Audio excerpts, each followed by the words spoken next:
ঠিক আছে। দেশে এবং পরবাসে আমাদের স্বজনরা যে যেখানে আছেন সবাইকে শুভেচ্ছা জানিয়ে শুরু করছি আমার সঞ্চালনার 19তম পর্ব স্বজন আড্ডা দেশে পরবাসে। আমাদের আজকে প্রথম পর্ব। আজকের পর্বে যুক্ত হচ্ছেন ঢাকা থেকে মুতাসিম আলী, সুনামগঞ্জের কবিতা আন্দোলনের 80 দশকের পুরোধা ব্যক্তিত্ব। যুক্ত হচ্ছেন বিশিষ্ট কবি যুক্তরাষ্ট্রের নিউ ইয়র্ক থেকে আব্দুল শহীদ। সুনামগঞ্জ থেকে যুক্ত হচ্ছেন ইকবাল কাজী। লন্ডন থেকে যুক্ত হচ্ছেন মহিজামান। যুক্তরাষ্ট্রের ডালাস থেকে যুক্ত হচ্ছেন চুন্নুজামান। যথারীতি আপনাদের সাথে সঞ্চালনার দায়িত্বে আছে আমি শায়েজ বদরুল। আমাদের আজকের মুক্ত আলোচনার অনুষ্ঠান আমাদের 80 দশকে 70-80 দশকে সুনামগঞ্জ থেকে যারা প্রতিষ্ঠা অর্জন করেছেন বিভিন্ন ক্ষেত্রে, সুনামগঞ্জ থেকে দূরে প্রবাসে এবং দেশে বিদেশে বিভিন্ন ক্ষেত্রে প্রতিষ্ঠিত হয়েছেন, সেই সব স্বজনদের নিয়ে আমাদের মুক্ত আলোচনার অনুষ্ঠান স্বজন আড্ডা দেশে পরবাসে। শুরু করলাম প্রথম পর্ব। আজকের এই পর্বে সূচনা বক্তব্য রাখার জন্য প্রথমেই আমি আহ্বান করব আমাদের সুনামগঞ্জের 80 দশকের কবিতা আন্দোলনের পুরোধা ব্যক্তিত্ব জনাব মুতাসিম আলী। কবি মুতাসিম আলীকে তার বর্তমান অবস্থান এবং পরিচিতি প্রদান পূর্বক প্রারম্ভিক বক্তব্য রাখার জন্য বিনীত অনুরোধ জানাচ্ছি। কবি মুতাসিম আলী।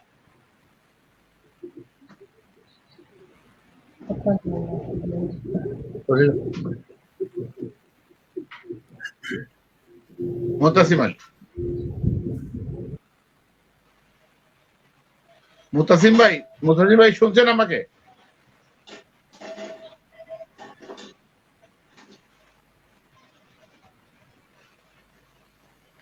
মুতাসিম ভাই শোনা যায়? আমরা যাচ্ছি। শহীদ ভাই কি আছেন? প্রযুক্তিগত ত্রুটির কারণে আমরা চলে যাচ্ছি লন্ডনে মহিজামানের কাছে। সূচনা বক্তব্য এবং বর্তমান অবস্থান ব্যাখ্যা করে কথা বলবেন মহিজামান। মহি ভাই। ধন্যবাদ বদরুল, তোমার এই স্বজন আড্ডায় আমাদেরকে আমন্ত্রণ জানানোর জন্য। আজকে তোমার যান্ত্রিক ত্রুটির জন্য আমরা আমাদের সাথে যারা ছিলেন তাদেরকে পাচ্ছি না, শেষ পর্যন্ত আমাকেই কথা বলতে হচ্ছে। তো আজকে আমি সূচনা বক্তব্যে শুধু আমার পরিচয়টাকে দিব। সুনামগঞ্জে যারা আছেন তারা জানেন আমার পৈতৃক নিবাস হচ্ছে সুনামগঞ্জ এবং আমি দীর্ঘ প্রায় 30 বছর যাবৎ লন্ডন প্রবাসী, যুক্তরাজ্য প্রবাসী এবং আমি সাথে সাথে একজন এখানে ব্যবসায়ী, ছোটখাটো একটা রেস্টুরেন্টের ব্যবসা করি এবং পরিবার পরিজন নিয়ে ব্রিটেনে আছি এবং আমি সেই সাথে রাজনীতির সাথেও সম্পৃক্ত। বর্তমানে সুনামগঞ্জ জেলা আওয়ামী লীগের সুনামগঞ্জ জেলা আওয়ামী লীগের কমিটিতে আমি একজন কার্যকরী কমিটির সদস্য হিসাবে আছি। সেই সাথে কমিউনিটি ওয়ার্কার হিসাবে মাঝে মধ্যে সুনামগঞ্জ যুক্তরাজ্য সুনামগঞ্জ প্রবাসী সমিতি সুপ্রবাসের দীর্ঘদিন যাবৎ দায়িত্বে আছি সভাপতি হিসাবে এবং সাসেক্স আওয়ামী লীগের সভাপতি হিসাবে দীর্ঘদিন ধরে দায়িত্ব পালন করছি। তো আমি আজকে স্বজন আড্ডায় বদরুল আমাকে আমন্ত্রণ জানানো, বদরুলকে অসংখ্য ধন্যবাদ। আমি পরবর্তীতে আবার আসব আপনাদের সাথে। এখন বদরুল আর কাকে তুমি কোনো সূচনা? আপনাকেও অসংখ্য ধন্যবাদ যুক্ত হওয়ার জন্য। এই উদ্যোগের মূল যে কারিগর, মূল প্রস্তাবনাটা কিন্তু আসছিল চুন্নু ভাইয়ের কাছ থেকে। অনেকগুলো প্রস্তাবনা চুন্নু ভাইয়ের কাছ থেকে আসছে। আমরা একটা ফোন রিসিভ করছি। আমাদের সুনামগঞ্জ থেকে যুক্ত হচ্ছেন জনাব ইকবাল কাজী সাহেব। হ্যালো, জি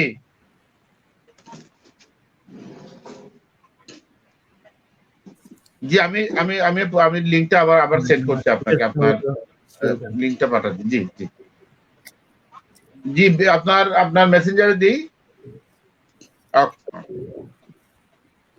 তো যা বলছিলাম, আমাদের ইকবাল কাজী কবি, আমাদের দশকের ৮০ দশকের গুরুত্বপূর্ণ কবি সুনামগঞ্জের ইকবাল ইকবাল কাজী, উনি একটু সংযোগ হারিয়ে ফেলেছিলেন, আবার উনি আমাদের সাথে আসবেন, যুক্ত হবেন।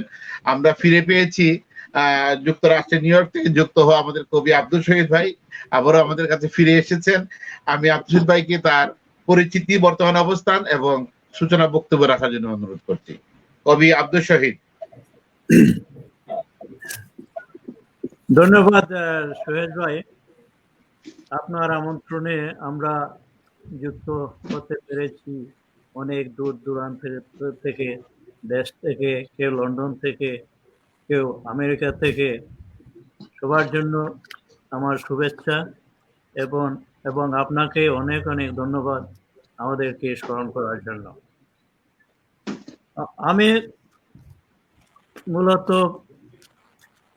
কবি বলতেও আমার লজ্জাবোধ হয়, কারণ আমি পূর্ণাঙ্গ কবি হতে পেরেছি কি না আমার জানা নেই। তো মাঝে মধ্যে চেষ্টা করে যাচ্ছি, আর চেষ্টা আমার আজকালকের নয়। 74-এর স্বাধীনতা উত্তর বাংলাদেশে তো সুনামগঞ্জে আমরা একটা সংগঠন ছিল, আমরা কতিপয় তরুণ সাহিত্যসেবী। সেই সংগঠন থেকেই আমরা চেষ্টা করে যাচ্ছি কিছু সাহিত্য চর্চা, ততটুকু করতে পেরেছি। তারপরে আমার বিদেশ যাত্রা, বিদেশে আসার পরে আমি সাহিত্যের কোনো ধার ধারতে পারিনি, যেহেতু আমার বিদেশের যে পরিস্থিতি আপনারা জানেন। ওইখানে এই ইট কাঠের শহরে যে ব্যস্ততা আপনারা জানেন, তারপরেও নিউ ইয়র্ক শহরে, যে শহরের নিদ্রা নেই, ঘুম নেই 24 ঘন্টা, তাও আপনারা জানেন। তখন থেকে আমার মোর দেন 35 ইয়ার্স আমি সাহিত্যের ধার ধারতে পারিনি। তো মাঝে মধ্যে সময় পেলে দু একটা লেখালেখি করতাম। তো ইতিমধ্যে প্রথম আলো প্রায় 2 বছরের বেশি হলো প্রথম আলো উত্তর আমেরিকায় আছে। তখন আমি প্রথম আলোতে চেষ্টা করলাম যে কিছু লেখা দেওয়ার। এমনি তো আপনারা জানেন, নিউ ইয়র্কে প্রায় 22-23টা সাপ্তাহিক সংবাদপত্র প্রচারিত হয়। তো আমি কারো কাছে যাইনি যে আমি এতদিন যাবৎ কিছু লিখতে পারিনি, কিছু লিখিনি, এখন যদি ওরা আমার লেখাটা রিজেক্ট করে তাহলে আমি দুঃখ পাবো। তো সেই জন্য অনেক ভেবেচিন্তে আমি প্রথম আলোতে একটা লেখা পাঠালাম। তো প্রথম আলো আমার লেখা পেয়ে আমাকে কল করে বললো যে আপনার পরিচিতি দেন, আপনার আইডি দেন, বুঝছেন। তো আমি একটু সাথে সাথে আমি দিয়ে দিলাম, না মনে করলাম যে ঠিকই আছে, দেখা যায়। তো ওরা আমার একটা প্রবন্ধ, ঠিক না, এটা ভ্রমণ খাইনি, ওরা চেপে দিল। তখন থেকে আমার শুরু আর কি। আমি প্রায় 2 বছর যাবৎ প্রথম আলোর সাথে আছি, যেটা উত্তর আমেরিকা প্রথম আলো, নিউ ইয়র্ক থেকে। ওইটার যে সাংবাদিকতায় সম্পাদকের দায়িত্ব নিচ্ছেন আমাদের সিলেটেরই ইব্রাহিম চৌধুরী খোকন। হ্যাঁ, খোকন ভাই আছে ওখানে। হ্যাঁ। তো আমার পরিচয় জেনে ইব্রাহিম চৌধুরী খোকন আমাকে আরো উৎসাহিত করলেন। তখন থেকে আমি রীতিমতো একদম তাদের একজন পরিবারের সদস্য হয়ে গেছি আর কি। প্রত্যেক সপ্তাহে আমি লেখা পাঠাই, আমার লেখা ছাপা হয়। এর থেকে আমি এখন বলতে পারেন ইতিমধ্যে আমার 2টা বই বের হয়েছে, একটা কবিতার বই, একটা গল্প প্রবন্ধের বই। তো এটার জন্য আমার গল্প প্রবন্ধের বইটা আমার ভাই মহি ওইটার সমালোচনামূলক একটা লেখা লিখেছেন প্রথম আলোতে। তো যার দরুন আমি মহির কাছেও কৃতজ্ঞ। আর আমার এই সমালোচনা পড়ে অনেকেই আমাকে চিনতে পেরেছে, আমি তাদের কাছে পরিচিত হয়েছি। তো আমি সুনামগঞ্জ দীর্ঘদিন যাবৎ আমার সুনামগঞ্জের সাথে কোনো যোগাযোগ নেই, মাঝে মধ্যে যাই। তো বর্তমান যে প্রজন্ম ওরা আমাকে চিনে না। আমি 2018-তে আমার প্রথম কাব্যগ্রন্থ আশ্বিনের শিশির কোণা ওইটা বের করেন। ওইটা একটা তাড়াহুড়া করে আমি একটা অনুষ্ঠান করি, মানে যেটা বলে আপনার এই মোড়ক উন্মোদন অনুষ্ঠানটা আমি করেছিলাম সুনামগঞ্জ প্রেস ক্লাবে। তখন অনেক গুণীজনের মধ্যে অনেকে আসতে পারেননি, যেহেতু আমি তাড়াহুড়া করে অনুষ্ঠানটা করেছি, তার জন্য সবাইকে পাইনি। যারা ছিলেন তারা অবশ্য গুণীজনদের মধ্যে একজন ছিলেন। তো এই জন্য আমি ওদের কাছে কৃতজ্ঞ। আর আমার এই বই ছাপানোর পিছনে যার সমর্থন আমি পেয়েছি, যার উৎসাহ উদ্দীপনা আমি পেয়েছি, তার নাম হচ্ছে মুতাসিম আলী, ইকবাল কাগজি।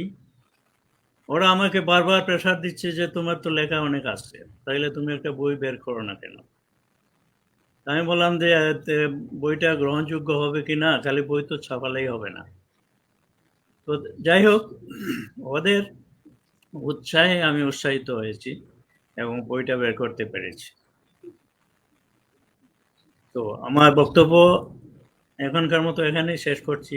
আর আমি একটা জিনিস আপনাদের বলে রাখি, আমার নামটা এখানে নাদিমা চৌধুরী এসেছে, আমার ছেলের বউয়ের ল্যাপটপে আমি ইউজ করতেছি, তো নামটা আমি সেট করতে পারিনি আর কি।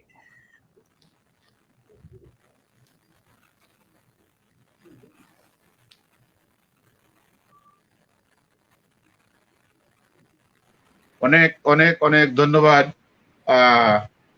আব্দুল শহীদ ভাইকে। আমরা আমাদের দুজন স্বজন কবি মুতাসিম আলী এবং ইকবাল আহমদ কাগজি, ওনাদেরকে প্রযুক্তিগত ত্রুটির কারণে আপাতত পাচ্ছি না। তো আমরা এখন চলে যাচ্ছি যুক্তরাষ্ট্রের ডালাসে। ওখানে আছেন চুন্নুজামান।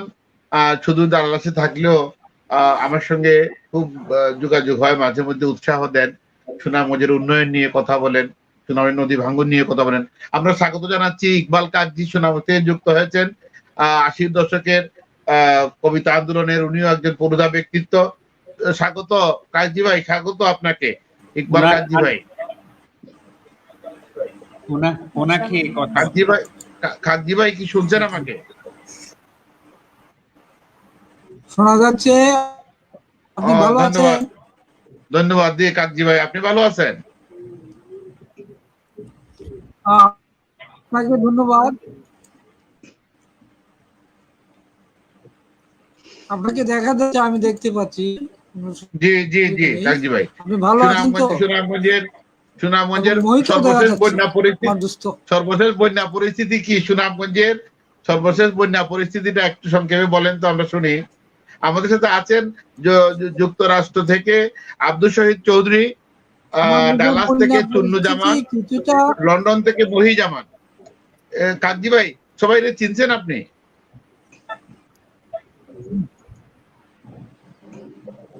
আমি হ্যাঁ, যারা যারা বলছেন কেউ কি চিনেছি, কাউকে কারো চুন্নুজামান, মহিজামান, আব্দুল শহীদ আমেরিকাতে আছেন, উত্তর আমেরিকা, নিউ ইয়র্ক থেকে আব্দুল শহীদ কে চিনছি। আচ্ছা, লন্ডন থেকে মহিজামান দেখা গেছে আমার বন্ধু। আর চুন্নুজামান কে তো চিনতে পারছি। আচ্ছা, চুন্নু ভাই, আপনার সুনামগঞ্জের বন্যা পরিস্থিতি সর্বশেষ অবস্থা কি, সর্বশেষ খবর? নামটা শুনেছি কিন্তু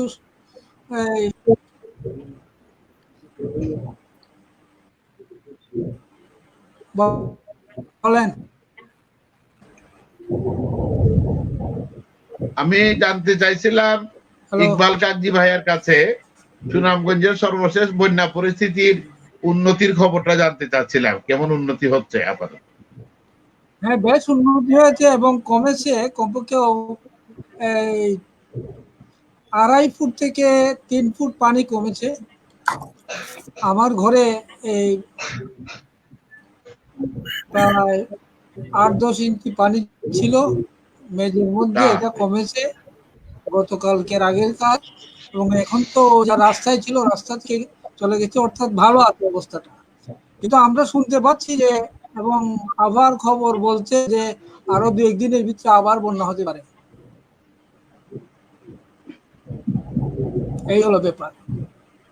আসলে সুনামগঞ্জের বন্যা পরিস্থিতি নিয়ে দেশে বিদেশে যারা আছেন সুনামগঞ্জী প্রিয় মানুষ সবাই খুব চিন্তা করছেন। আসলে শহরের যে বন্যার পরিস্থিতিটা, শহরের ভিতরে পানিবদ্ধতাটা হয়, সেটার জন্য বেশ কয়েকটা খাল আগে যেগুলা ছিল এগুলা বন্ধ হয়ে যাওয়া, তারপরে পরিকল্পিতভাবে বন্যা নিয়ন্ত্রণের পরিকল্পিতভাবে কাজ করা, এগুলা উল্লেখ করেন, এগুলা নিয়ে ভাবেন।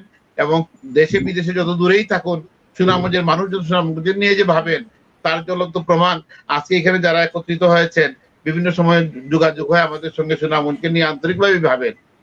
আমি এই পর্যায়ে যাচ্ছি চুন্নু জামানের কাছে। চুন্নু ভাই, আমি আপনার কথা শুনবো এখন।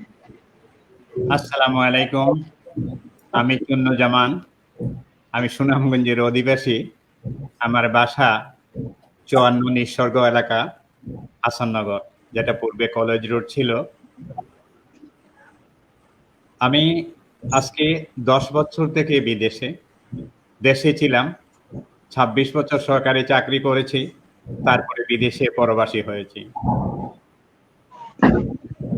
আমি প্রথমেই সাহেবকে ধন্যবাদ জানাই, এমন সুন্দর একটা স্বচ্ছ একটা আলোচনার জন্য আমাদের সবাইকে আমন্ত্রণ জানিয়েছে। স্বজন আড্ডা দেশে পরবাসে। আজকে এখানে আছেন আমাদের মুরব্বী মোতাসিম ভাই, কাকজি ভাই, বিদেশ থেকে মহি ভাই এবং শহীদ ভাই। আমরা সুনামগঞ্জের মানুষ, আমরা প্রকৃতিগত এবং প্রতিবেশগত কারণেই লেখালেখির সাথে জড়িত। সুনামগঞ্জে আমরা যখন লেখালেখি করি, আমরা যখন সুনামগঞ্জে লেখাপড়া করি, তখন তেমন কোনো সংগঠন ছিল না। স্কুলে ম্যাগাজিন বের হতো, স্যাররা উৎসাহিত করতেন, মিলাদ মাহফিল হতো, রাষ্ট্রীয় দিবসে কবিতা আবৃত্তি হতো। সেই ছোটবেলার থেকেই স্কুল, সেই পাকিস্তান আমল থেকেই স্কুলে যখন এই জিনিসগুলো হতো তখন আবৃত্তিতে অংশগ্রহণ করতাম। তখন থেকে মনের ভিতরে অটোমেটিক্যালি একটা কবিতার প্রতি একটা মমত্ববোধ বা একটা আবেগ জন্ম নিয়েছে। তারপরে স্কুলের গণ্ডি পেরিয়ে আমরা যখন কলেজে, জিয়াউর রহমানের মাশাআল্লাহ কলেজে 2টা ব্যাচ একত্রিত করার জন্য আমাদের সময় ছিল 2 বছরের জায়গায় মাত্র 15 মাস। কারণ আমাদেরকে 15 মাসেই সেকেন্ড ইয়ারে 3 মাসের ভিতরে সমাপ্তি করতে হয়েছে। কিন্তু কলেজকালীন সময়ে আমরা যেহেতু মাশাআল্লাহ সব ধরনের অ্যাক্টিভিটিসটা বন্ধ ছিল, তাই আমরা সবাই লেখালেখির সাথে জড়িত হয়ে যাই। আমাদের সিনিয়র অগ্রজ মোতাসিম ভাই, আমাদের সিনিয়র অগ্রজ প্রয়াত মমিনুল মহসিন ভাই, আমরা কতিপয় তরুণ সাহিত্যসেবীর 41 নম্বর সদস্য ছিলাম। তারপরে কলেজে ম্যাগাজিন বের হইতো, দেয়ালিকা বের হইতো। চন্দ্র ভাই একটা জিনিস, আমরা কতিপয় তরুণ সাহিত্যসেবী প্রতিষ্ঠা হয়েছিল কি 73 সালে না 74 সালে? 74-এ। কিন্তু সেই অ্যাক্টিভিটিসটা সাংঘাতিকভাবে বৃদ্ধি পায় 75 পরবর্তী সময়ে, 76-এ। হ্যাঁ, তখন আমরাও যুক্ত হই ওটার সঙ্গে। আমাদের প্রজন্ম তখন সংশ্লিষ্ট হই আমরা 77-এ। আমরা 77-এ তখন আমরা চলে যাই, আমরা কমপ্লিট করে ফেলি, তারপরে চলে যাই। তো কলেজকালীন সময়ে দেয়ালিকা, প্রতিটা সপ্তাহে দেয়ালিকা বের হইতো। আরেকটা সংগঠন ছিল ওইখানে, সমকালীন সাহিত্য সাংস্কৃতিক শিবির। মুকাদ্দিম ছিল আমাদের বন্ধু প্রয়াত মুকাদ্দিমের, হ্যাঁ, মহিবুল, অধ্যক্ষ মহিবুলের তাদের তত্ত্বাবধানে প্রয়াত শামীম ছিল, জিএস শামীম, যে তাদের তত্ত্বাবধানে এটা বের হইতো, আমরাও জড়িত ছিলাম। দুইটা দেয়ালিকাতেই আমাদের লেখাগুলো ছাপা হইতো। তো সুনামগঞ্জের কম বেশি সবাই লেখালেখির সঙ্গে ওই সময় ভর্তি বয়সে ওই সময় সবাই জড়িত ছিল। পরবর্তী পর্যায়ে হয়তো সেই লেখাটা অনেকে ধরে রাখতে পারে নাই। জিঙ্কের ব্লকে লেটার হেড প্রেসে যে ম্যাগাজিনগুলা, ছোট ম্যাগাজিনগুলা ছাপা হইতো, কবিতাগুলা ছাপা হইতো, রাত কষ্ট করে বিভিন্ন জায়গায় চাঁদা তুলে আর্থিক সহায়তার নিষ্পত্তি করা হইতো। তো আমরা জড়িত ছিলাম। পরবর্তী পর্যায়ে আমরা যখন সুনামগঞ্জ থেকে ছাত্র হিসাবে আমরা যখন ইউনিভার্সিটিতে চলে যাই, ইউনিভার্সিটিতে লেখালেখির সঙ্গে জড়িত ছিলাম। আমি 1980 ইংরেজিতে ইউনিভার্সিটিতে স্বরচিত কবিতা আবৃত্তিতে আমি দ্বিতীয় স্থান অধিকার করি। নিয়মিতভাবে চট্টগ্রাম বিশ্ববিদ্যালয়। তো নিয়মিতভাবে লেখাটা যখন যে অবস্থায় ছিলাম, আমি প্রসঙ্গক্রমে আরেকটা কথা বলি, আমি যখন সরকারি চাকরি করতাম 26 বছর আমি বাংলাদেশ শিল্প ব্যাংকে চাকরি করেছি ঢাকাতে। আমার অবস্থান ঢাকাতেই ছিল, এখনো আমার স্থাপনা আছে ঢাকাতে। আমি তখন একটা ব্যাপারে নিয়মিত কলাম লিখতাম, কিন্তু প্রবলেম ছিল আমি সরকারি অফিসার, যার জন্য আমার নাম, সমস্ত নাম, মহিবাই আমার বড় ভাই, আমার চাচাতো ভাই, মহিবাইয়ের নাম ইমানুজ্জামান, আমার নাম ইমতাজুজ্জামান। তো আমি ওই কলাম যে লিখতাম, ওই কলামটা ছিল ইমতাজুজ্জামানকে ইজু আহমেদ দিয়ে বাংলাদেশের স্বাধীনতা ও গণতন্ত্র। আমার কলামের নাম ছিল শেকরের সন্ধানে। প্রতিটা সপ্তাহে আমি লিখতাম। মেনন যখন গুলিবিদ্ধ ছিলেন তখন আমার অনেক হেডিং প্রচ্ছদ হয়েছে আমার লেখা। তো আমার এখনো মনে পড়ে, মেনন ভাই যখন গুলিবিদ্ধ হইলেন তখন শাহরিয়ার নামে একটা সাংবাদিক ছিল, আমাকে এনে একটা ফটো দিল যে কফিনের মতো রক্তাক্ত সাদা কাপড়। আমি বললাম তুমি এই ছবিটা আমাকে দিয়ে দাও। সে দিয়ে দিল। আমি সাথে সাথে অফিসে বসে যে এইটাও প্রচ্ছদ হয়েছিল, রক্তাক্ত মেনন দুর্ভাগ্য জাতির। আমার নামটা ছিল যেহেতু ইমতাজুজ্জামান, এই জন্য আমি ইজু আহমেদ দিয়ে লিখতাম, কারণ আমার যেন চাকরিতে কোনো অসুবিধা না হয়। আজকে আমি পরবাসে আছি, যুক্তরাষ্ট্রে আছি, কিন্তু আমাদের চিটাগাং ইউনিভার্সিটির বিভিন্ন ফোরাম ওইখানে বাংলাদেশে আছে যারা কবিতা চর্চা করে। কবি আসাদ মান্নান আমার ফ্রেন্ড, শামসুদ্দিন শিকদার, ওরা সবাই সচিব ছিল, সেক্রেটারি হয়ে রিটায়ার করছে। তাদের সঙ্গে আমি জড়িত। এখান থেকে লেখা পাঠাই নিয়মিত। বাংলা একাডেমি থেকে আমাদের সবার বই, খণ্ডে খণ্ডে অখণ্ড নামে একটা বই আছে, বইটা ছাপা হয়। কারণ আমরা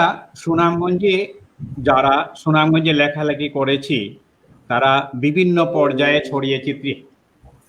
তো সুনামগঞ্জের সবচেয়ে বড় জিনিস যেটা, যে সুনামগঞ্জের বৈশিষ্ট্য হচ্ছে যে আমরা সুনামগঞ্জের মৃত্তিকার গ্রানে, যে নদীর স্রোতে, যে আকাশের নীলে এবং যে উর্বর মাটি শুধু ফোকলোরের কথা বলে, সেই তো সুনামগঞ্জ। সুনামগঞ্জ বলতে গেলে সুনামগঞ্জ লোক সাহিত্যের এক সমৃদ্ধ অঞ্চল। আমরা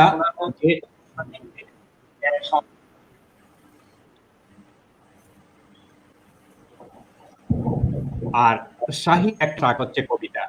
পৃথিবীর সব দেশে সব ভাষাতেই কবিতা লেখা হয়। এক কথায় কবিতার কোন সংজ্ঞা দেওয়া যায় না। কয়েকটি বাক্যে কবিতার বৈশিষ্ট্য সব প্রকাশ করা যায় না। কবিতা কি করে? কবিতা আমাদের চিন্তা চেতনাকে জাগ্রত করে, প্রেরণা দেয়। কবিতা আমাদের সৃষ্টিশীল করে। কবিতা আমাদের জীবনকে ভালোবাসতে শেখায়। কবিতা আমাদের আত্মসংস্কৃতিকে ও জাতীয় সংস্কৃতিকে সমৃদ্ধ করে। কবিতা পাঠের অন্তরঙ্গতা ও আন্তরিকতা দাবি করে। তাই তো আমরা মনের ভিতরে লালন করেছি বলে যখন যে অবস্থায় থাকি সেই অবস্থায় কবিতা, আমার কয়েকটা কবিতার বই বের হওয়ার অপেক্ষায় আছে। একসঙ্গে হয়তো 4-5টা কাব্যগ্রন্থ বের হবে, সময় এবং বিভিন্ন ঝামেলার কারণে আমি সেই কবিতা বইগুলা প্রকাশ করতে পারি নাই। করব, আমার শুধুমাত্র বঙ্গবন্ধুকে নিয়ে একটা বই বের হবে। মুক্তিযুদ্ধে সুনামগঞ্জের অবদান অনস্বীকার্য। সুনামগঞ্জের আমাদের কিংবদন্তি যে মুক্তিযোদ্ধা জগৎজ্যোতি। ধন্যবাদ। আমি আপনাকে একটু স্মরণ করে দিচ্ছি, আপনার তো মুক্তিযুদ্ধের উপরে অনেক লেখা আছে। আপনি কাকন বিবির কবিতা, তালেব, জগৎজ্যোতি, রমা চৌধুরী, বীরাঙ্গনা, গুরুদাসী, এই প্রসঙ্গে যদি কিছু বলেন আপনি। আমাদের কিংবদন্তি মুক্তিযোদ্ধা আমাদের জগৎজ্যোতি, উনাকে নিয়ে সবাই জানে। আমরা খুব ব্যথা পাই, দুঃখ পাই। জগৎজ্যোতিকে যখন বীরশ্রেষ্ঠ উপাধিটা দিয়েও আকাশবাণী কলকাতা থেকে সে সময় 1971-এ আকাশবাণী থেকে ঘোষণাটা দিয়েও এটা খারিজ করা হয়েছে, কিন্তু আমরা এখনো পাই নাই। টোটাল সুনামগঞ্জ, পুরো সুনামগঞ্জ জগৎজ্যোতির মতো একটা মুক্তিযোদ্ধাকে নিয়ে গর্ব করতে পারে, কিংবদন্তি মুক্তিযোদ্ধাকে নিয়ে। তালেবের পাজামাটা এখন পর্যন্ত আমার কাছে আছে। আমার বড় ভাই এবং আমার লেস মামার বন্ধু ছিলেন তালেব ভাই। জীবনের মুক্তিযুদ্ধে যাওয়ার শেষ মুহূর্তে, শেষ দিন, ওনারা আমাদের বাসার থেকে, আমাদের মোরগ ছিল, সেই মোরগটা রাত্রে খেয়ে একে অপরকে বিদায় দিয়ে ওনারা গেছিলেন। তালেব ভাই আমাকে খুব আদর করতেন, খুবই আদর করতেন। তালেব ভাইকে নিয়ে আমার বেশ কয়েকটা কবিতা আছে। আর আমরা পেয়েছি আরেক বীরাঙ্গনা নারী, বীর মুক্তিযোদ্ধা কাকন বিবিকে নিয়েও আমার একটা কবিতা আছে। তারপর রমা চৌধুরী, চিটাগাঙের এক মহিয়সী নারী, বাংলা ডিপার্টমেন্ট থেকে যিনি বাংলা সাহিত্যে MA করে উনি শিক্ষকতার পেশায় কক্সবাজারে নিয়োজিত ছিলেন। ওনার 3 জন ছেলে ছিল, স্বামী ছিল, সুন্দর সংসার ছিল। একদিন হঠাৎ করে হায়ানারা ওনার চোখের সামনে ওনার 3 ছেলে এবং ওনার হাজবেন্ডকে হত্যা করে এবং ওনাকে বীরাঙ্গনা হিসাবে নিয়ে যায়। তারপরে উনি যতদিন বেঁচে ছিলেন পায়ের মধ্যে কোনো জুতা পরেন নাই, স্যান্ডেল পরেন নাই। তারপরে উনি গত 1 বছর আগে মারা গেছেন চিটাগাঙে। উনি যতদিন বেঁচে ছিলেন উনি লিখিত বা লিখে গেছেন, আমাদের বর্তমান প্রধানমন্ত্রী শেখ হাসিনা উনাকে নিজে টেলিফোন করেছেন, করার পরে ওনাকে জিজ্ঞেস করছেন যে আমি আপনাকে রাষ্ট্রীয়ভাবে আমি আপনাকে সাহায্য করতে চাই, সহায়তা করতে চাই, আপনি কি সেই সুযোগটুকু দেবেন? খুব শ্রদ্ধা সহকারে রমা চৌধুরী আমাদের প্রধানমন্ত্রীকে বলেছিলেন, আমি বয়সে আপনার বড়, আপনি আমাকে দিদি বলবেন, আমার সাহায্যের কোনো দরকার নাই।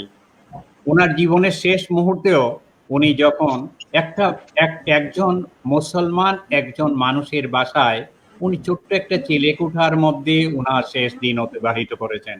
চিকিৎসার অভাবে উনি যখন চিকিৎসা নিতে গেছেন একটা হাসপাতালে চিটাগাঙ্গে, তখন জনগণ ওনার পয়সা জুগিয়েছে। আর উনি সবসময় লিখেই গেছেন, ওনার কাঁধে ছিল একটা জোলা, ওই ভিতরে উনি প্রায় 15-20টা বই লিখে ওই নিজেই লিখে ওই বইগুলা বিক্রি করে উনি সংসার করতেন, জীবন দিনাতিপাত করতেন। এই ছিল রমা চৌধুরী, যার জন্য আমরা শ্রদ্ধা করি রমা চৌধুরীকে। স্বাধীনতা যুদ্ধে উনার আত্ম অবদান এবং উনার স্বজন হারানোর ব্যথা নিয়ে উনি বেঁচে ছিলেন। গুরুদাসী নর্থ বেঙ্গলের একজন হিন্দু মহিলা। একদিন সন্ধ্যার পরে গুরুদাসীর বাড়িতে হানাদার বাহিনী ওনার চোখের সামনে ছোট ছোট 3টা বাচ্চাকে মেরে ফেলছে, হাজবেন্ডকে মেরে ফেলছে। ওনাকে নিয়ে গেছে, উনি বীরাঙ্গনা হয়েছেন। পরবর্তী পর্যায়ে স্বাধীনতার পরে গুরুদাসী আর নিজের পিঠে মাটিতে যেতে পারে নাই, সে পাগলের মতো রাস্তায় রাস্তায় ঘুরে বেরিয়েছে এবং সে এইভাবেই মৃত্যুবরণ করেছে। গুরুদাসী মাঝে মধ্যে চিৎকার করতো, কি যে চিৎকার করতো, ভাষা কেউ বুঝতো না। সেই প্রতিবাদের ভাষা, তার অন্তরের ভাষা একমাত্র হয়তো বিধাতাই বুঝতেন, আর আমরা এক্সপ্রেশন দেখে বুঝতে পারতাম যে উনি কি বলতে চান। গুরুদাসীকে নিয়ে আমার লেখা আছে। তো যা বলছিলাম, সুনামগঞ্জের অধিবাসী হয়ে আমি গর্ববোধ করি, কারণ সুনামগঞ্জের শহরে এখনো লেখালেখি হয়, শহরে এখনো পরিচ্ছন্ন কাব্য রচনা করা হয়, এখনো লেখকের অনেক অনেক লেখক, আজকে অনেক পত্রিকা বের হয় সুনামগঞ্জ শহর থেকে। আমাদের সময় আমরা বিচিত্রা আর দৈনিকের উপর নির্ভরশীল ছিলাম। মাঝে মধ্যে বিন্দু বিন্দু রক্তে কিংবা চটি পত্রিকাগুলা বের হতো, এগুলা দেখতাম, খুব উৎসাহ সহকারে দেখতাম। লেখাপড়া করতাম। লেখাপড়া বলতে আমি আমার মনে আছে সুনামগঞ্জ পাবলিক লাইব্রেরিতে আমি যখন ভর্তি হই, আমাদের মিসবার আব্বা নসরুল্লাহ সাহেব ছিলেন সেক্রেটারি। উনি আমার বয়সে কম, উনি আমাকে পাবলিক লাইব্রেরিতে ভর্তি করবেন না। উনি বললেন, তোমার আব্বার কাছ থেকে পারমিশন নিয়ে আসো, তাইলে আমি তোমাকে ভর্তি করব, তোমার এখনো বয়স হয় নাই। আমি পাবলিক লাইব্রেরিতে সর্বকনিষ্ঠ সদস্য হিসাবে আমি নিয়ে আমি ভর্তি হয়েছিলাম। তো আমি বইগুলা পড়তাম, সবসময় বই যখন পড়তাম তখন উনি বইগুলা চেক করে দিতেন যে কি ধরনের বই পড়ি, বারে উৎসাহিত করতেন আমি যেন জীবনী পড়ি, কোনো উপন্যাস যেন না পড়ি। আর পাবলিকের এই যে আরেকটা সুবিধা ছিল, একসঙ্গে সবগুলা পেপার পড়তে পারতাম। আমরা সারিবদ্ধভাবে বসে একে অপরে পেপারটা পড়তাম। এই ছিল আমাদের আজকের যুগ। আজকের মতো টেলিভিশন ছিল না, আজকের মতো এত প্রসারণা ছিল না, প্রকাশনা ছিল না, কিন্তু ওই সময় আমরা ওইভাবেই নিজেকে সাহিত্যের সঙ্গে বা চর্চার সঙ্গে জড়িত রেখে। সুনামগঞ্জের অধিবাসীরা আমরা জানি সেই 1500 শতাব্দী থেকে সংস্কৃত, বাংলা, সিলেটি, নাগরি, আরবি, ফার্সি, উর্দু, ইংরেজি ভাষায় সাহিত্য রচনা করেছেন। আমরা তো তারই উত্তরসূরি। আজকে প্রসঙ্গক্রমে বলতে হয়, আমাদের সমসাময়িক সময়ে সাহিত্য, সংস্কৃতি এবং রাজনীতির অঙ্গনে আমাদের পুরুদা ছিলেন জনাব আব্দুল হাই সাহেব যেভাবে নাটক করতেন, যেভাবে পত্রিকা বের করতেন, যেভাবে সাহিত্য ও সংস্কৃতি নিয়ে উনি যেভাবে ওনার পত্রিকার মধ্যে লেখালেখি করতেন, জীবনের শেষ মুহূর্ত পর্যন্ত উনি হাসন ভজন নিয়ে, এই হাসন রাজার গানগুলাকে নিয়ে উনি অনেক গবেষণা করেছেন। কিন্তু আমরা সেই দুর্ভাগা জাতি, আমরা সেই দুর্ভাগ্য আমাদের যে আমরা এই পুরুদাকে আমরা ভালো করে হয়তো মূল্যায়ন করতে পারি নাই। আমাদের ঋণ দায়ভার রয়ে গেছে ওনার প্রতি। তা আমি আশা করব যে ওই দিন মন্ত্রী সাহেবের সঙ্গেও ওনার দৃষ্টি আকর্ষণ করছি। আমি আশা করব যে সুনামগঞ্জের সংস্কৃতি, সাহিত্য এবং ইতিহাস, কৃষ্টিকে যিনি সম্মুখে থেকে পরিচালনা করেছেন, এগিয়ে নিয়ে গেছেন, তাকে মূল্যায়ন করার জন্য আজকে আমি তাকে শ্রদ্ধা ভরে স্মরণ করছি। আমরা বিভিন্ন সাহিত্য সভায় ওনাকে পেয়েছি বিশ্লেষক হিসাবে, ওনাকে পেয়েছি বিচারক হিসাবে, ওনাকে পেয়েছি সমালোচনা করতে এবং আমাদেরকে শুধরে দিতে। আমি শেষ পর্যন্ত শুধু একটা কথাই বলবো, বাংলাদেশের সাহিত্য সংস্কৃতি অঙ্গনের এক অপরিহার্য নাম সুনামগঞ্জ। কবিতার দেশ, গানের দেশ নামে রয়েছে সুপরিচিতি। দেশের লোকসঙ্গীতের ধারায় সুনামগঞ্জের লোকজ ঐতিহ্যের ধারক ও বাহক হাতন রাজা, রাধারমন দত্ত, শাহ আব্দুল করিম প্রমুখের সৃষ্টিকর্ম সত্যি বৈচিত্র্যময়। আরেকটা কথা না বলে পারছি না, রাধারমনের গানের সংখ্যা প্রায় 3000। প্রতিটি গান আমি মনে করি গবেষণার দাবি রাখে, হৃদয় ছুঁয়ে যায়। আর আমাদের এই রাধারমন শিল্পীকে এখন পর্যন্ত জাতীয়ভাবে মূল্যায়ন করা হয় নাই। বাংলা একাডেমি থেকে এখন পর্যন্ত তার নামে কোনো স্বীকৃতি দেওয়া হয় নাই। আমি খুব মর্মাহত হচ্ছি যে রাধারমনের মতো শিল্পী সুনামগঞ্জে জন্মগ্রহণ করে সুনামগঞ্জের সাংস্কৃতিক ঐতিহ্যকে অনেক অনেক মানে সুপ্রতিষ্ঠিত করেছেন। আমি এই বলে আজকে আমার বক্তব্যটা শেষ করলাম। ধন্যবাদ। আমরা আবারও আসবো চুন্নু ভাইয়ের কাছে। অত্যন্ত সারগর্ভ বক্তব্য, অত্যন্ত প্রাঞ্জল ভাষায় সুনামগঞ্জের খ্রিস্টীয় সংস্কৃতি তুলে ধরলেন জনাব চুন্নুজামান, আপনাকে অনেক ধন্যবাদ। আর সেই সাথে আমি একটু যুক্ত করছি, এই যে মূল্যায়নের যে ব্যাপারটা, মূল্যায়নের জন্য কিন্তু কিছু কার্যক্রম করতে হয়। আমাকে আমার পরবর্তী প্রজন্ম আমাকে কিন্তু ভুলে যাবে, আমি ওদেরকে মনে রাখার জন্য ব্যবস্থা নিতে হবে। এই যে আব্দুল্লাহ সাহেব, দেখেন সুনামগঞ্জে অনেক কিছু হয়েছে, কত কিছু কতজনের নামে হচ্ছে, কই আব্দুল্লাহ সাহেবের নামে তো কিছু হলো না। কোনো স্থাপনা নেই, কোনো রাস্তা নেই, কোনো স্কোয়ার নেই, কোনো ব্রিজ নেই, কোনো খেলার মাঠে কোনো একটা স্থাপনা। আমরা দাবি উঠাচ্ছি আমরা যে ওনার নামে একটা কিছু করা হোক সুনামগঞ্জে। এটা নিয়ে মন্ত্রী মহোদয় সহ ওই দিন আমরা যেটা বৈঠকে বসছিলাম, টুন্নু ভাই ছিলেন, মন্ত্রী মহোদয় ছিলেন, আমরা একটু আলাপ করেছি। এই ব্যাপারটা নিয়ে আলাদাভাবে বসা উচিত, আলাদাভাবে জানানো উচিত চুন্নু ভাই। তো আমরা চুন্নু ভাই থেকে সার্বর বক্তব্য শুনলাম। আমরা যাচ্ছি আব্দুল শহীদ ভাইয়ের কাছে, নিউ ইয়র্কের, উত্তর আমেরিকায় আব্দুল শহীদ ভাই। আমরা ওনার একটা কবিতা শুনবো, গল্প শুনবো। আজকে কিন্তু এখানে আমরা মোটামুটি স্বজন আড্ডা, এখানে অনেকদিন দেখা সাক্ষাৎ নাই, আমরা প্রায় হারিয়ে যাচ্ছিলাম। আমরা মুতাসিম ভাইয়ের সঙ্গে দেখা নাই, ইকবাল কাজী ভাইয়ের সঙ্গে দেখা নাই অনেক বছর, আমরা যারা বাইরে আছি।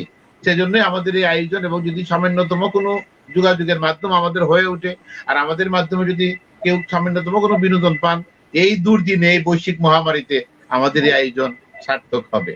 যাচ্ছি আব্দুল শহীদ ভাইয়ের কাছে, নিউ ইয়র্কে। ধন্যবাদ সাজেদ ভাই। তো আমার একটা কবিতা, যেটা বৈশ্বিক করোনার উপরেই লেখা, সেটাই আমি পাঠ করছি। কবিতার শিরোনাম হচ্ছে পদ্ম পাতায় জলময়ূর। প্রয়োজন ছাড়াই সে এসে দাঁড়ায়, অতিথি হয়ে দরজায় পড়া নাড়ে।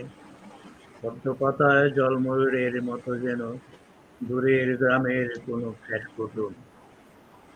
অদৃশ্য যোদ্ধা হয়ে বাড়িয়ে দেয় মনোবায়ুর হাত। মানব সভ্যতার সংস্কারের শপথ বঙ্গে যেন দিশেহারা। পৃথিবী দীর্ঘকায় পথে পাড়ি দেয়, লাশের মিছিল বাগারে পূর্ণতা আনে। তাবৎ লোকালয়ে বিনাশ ঘটে। রাতের নিশীথে বিষাক্ত অভিযানে বিকট চিৎকারে পাড়া মহল্লায় বিলাপ মৃদু সংগোপনে। পরদিন গুজবে শুনি 10 থেকে 20 গজবে নিয়েছে তার রূপ। দীর্ঘ রজনীর সমাপনী বার্তাবাহী কিছু মানবতা বাড়িয়ে দেয় হাত, আপন ধন্যতা উপেক্ষা করে। তবেও যেন সবকিছু এভাবেই শেষ হয়ে যায়। প্রকৃতি সুপ্ত বাসনার প্রতিকূলতা এখানে থেমে যায়, যায় ধ্রুব সত্যের মায়ার অনুপুত্রে। ধন্যবাদ ভাই। ধন্যবাদ আব্দুল শহীদ ভাই, অনেক সুন্দর কবিতা শুনলাম। হাজার মাইলের দূরত্ব হার মানে যে সখ্যতায়, সে আমার এই সবুজ শহর আছে মায়া মমতায়। আমার একটা কবিতা সবুজ শহর, কবিতাটা আমি কয়েকবারে পড়বো, একটু লম্বা। সবুজ শহর নাম। জল জ্যোৎস্না সবুজে মোড়ানো সোনার শহর আমার, কবিতার শহর সুনামগঞ্জ, ভালোবাসার খামার। পাহাড় নদী হাওর নীলে সুরমা জলের হাসি, বাঁধ ভাঙ্গা পাহাড় ঢলে আষাঢ়ি সর্বনাশী। গ্রীষ্মে এখানে রুদেলা দুপুরে লাউ তেঁতুলের স্বাদে, কত শৈশব লুকিয়ে রয়েছে শিবলু মাজুর ছাদে। বর্ষায় বিরূপ রূপের বাহার, ভয়ানক হয় রকম, পানের জলে বেঁচে যায় হাতি, শত কৃষকের ধন। আমরা এই পর্যায়ে ফিরবো ইকবাল কাকজি ভাইয়ের কাছে।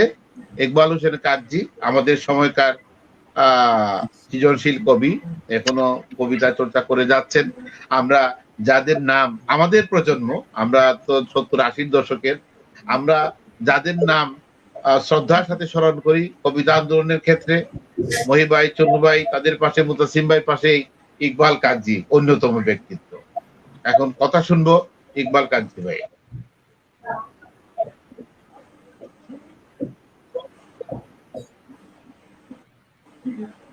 আমি কি বলতে পারি বলুন তো? তো আমি জি বলেন। সুনামগঞ্জে আসি 1968-তে। 62, 62। তো কিছুদিন পরেই আমাদের 68-তে আসি, 68, 69, 70 খুব এই রাজনৈতিক সংগ্রামের উত্থান পতনের বিভিন্ন কাহিনী আছে। তো তারপরে তো সংগ্রাম লেগে গেল, মুক্তি সংগ্রাম, যেটা 1971 সালে যে মুক্তিযুদ্ধ, 9 মাসের মুক্তিযুদ্ধ। বাড়িতে চলে গেলাম, পড়াশোনা কিছু নেই। তারপর আবার এলাম, এসে পরীক্ষা দিলাম, এসএসসি পরীক্ষা। তো কিছু না পড়েই এমনিতে একটা পরীক্ষা দিলাম, তো কোনো রকমে পাস করলাম। আর তারপর তখন 72, এই 72-এ এসেই এই যে কিছুক্ষণ আগে একজনের নাম এসেছে, মোহাম্মদ আব্দুল হাই। তার আর একটা নাম তিনি শেষ বয়সে নিয়েছিলেন, সেটা হলো হাসান পসন্ত। আমার মনে হয় হাসান পসন্ত নাম নিয়ে তিনি হাজার কয়েক গান লিখেছেন। এগুলোর সন্ধান আমরা এখন জানি না, এগুলো কোথায় আছে। তারপর শাহেদ বদরুল ভাই বলেছেন তার সম্পর্কে তেমন সুনামগঞ্জে কিছু হয়নি, কথাটা ঠিক। এই ব্যক্তিকে আমরা অনেকটা ভুলে গেছি, কিন্তু এই ব্যক্তি হলো আমাদের সবচেয়ে প্রগতিশীল বুদ্ধিজীবীদের মধ্যে একজন আমাদের সুনামগঞ্জের। এবং আমরা পরবর্তীতে যারা প্রগতিশীল সাংস্কৃতিক চর্চা করেছি, কবিতা লিখেছি, নাটক চর্চা করেছি, এগুলা যে একটা পটভূমি তৈরি হয়েছিল, একটা পথ খুলে দিয়েছিল, এইটার মোহাম্মদ আব্দুল হাই। পরবর্তীতে হয়তো আমরা নাম আনতে পারি একজনের, তার নাম মুতাসিম আলী। মুতাসিম আলী আমার কবিতার গুরু। তার সাথে যদি আমার দেখা না হতো, তাহলে হয়তো কবিতা সারা জীবনে লিখতাম, কিন্তু একটা কবিতাও হতো। এখন হয়তো সবসময় কবিতা হয়ে ওঠে, সেটা আমিও মনে করি না। এক দুইটা লাইন কবিতা হয়। তো 1972 সালে বিগত প্রচ্ছদে নামে একটা ছোট্ট সংকলন করেছিলেন আব্দুল হাই। এটাতে প্রথম দিকে আমাদের সুনামগঞ্জের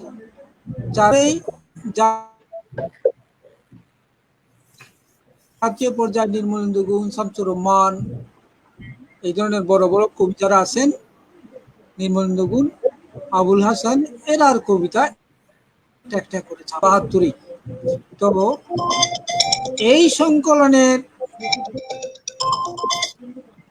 প্রথম কয়েকজনের মধ্যে আমিও ছিলাম একজন, সবচেয়ে ছোট, গৌরাঙ্গচন্দ্র দাস নামে। আরেকজন আছেন মনিরুজ্জামান মনির, আমাদের প্রখ্যাত গীতিকার, বাংলাদেশের গৌরব গীতিকার, সুনামগঞ্জের সন্তান মনিরুজ্জামান মনির, তার একটা কবিতা আছে। আরেকজন ছিলেন বজেন্দ্র কুমার দাস, তার একটা কবিতা আছে। আর আছে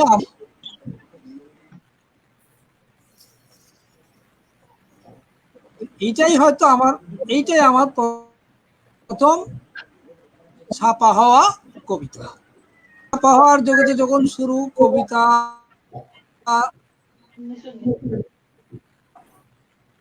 লিখলাম, অনেক প্রলাপ লিখলাম, সম্পাদকীয় লিখলাম, উপসম্পাদকীয় লিখলাম, অনেক কিছু লিখলাম।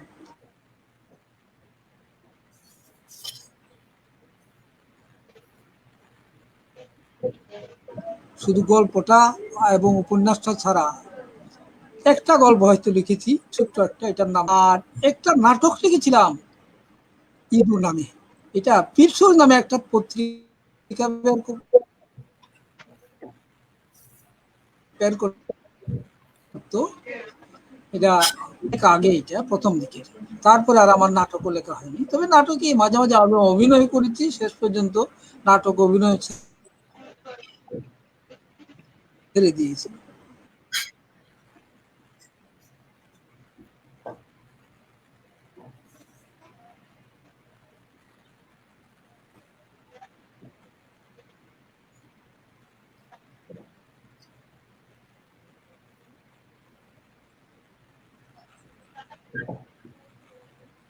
কাকজি ভাই কি কথা বলছেন? কাকজি ভাই, তাকে সামনে রেখে তার নেতৃত্বাধীন তখন কাব্য।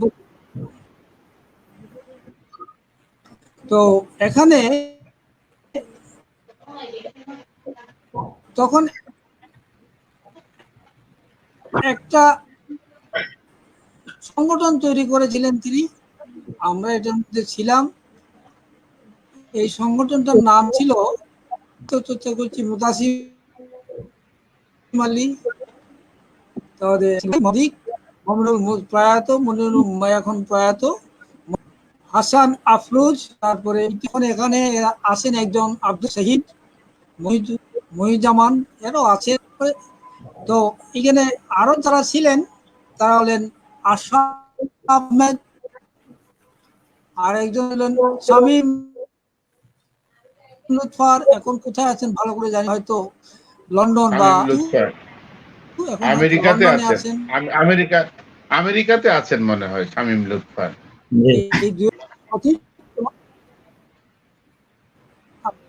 ওই সময়ে কি মোহাম্মদ সাদিক ছিলেন?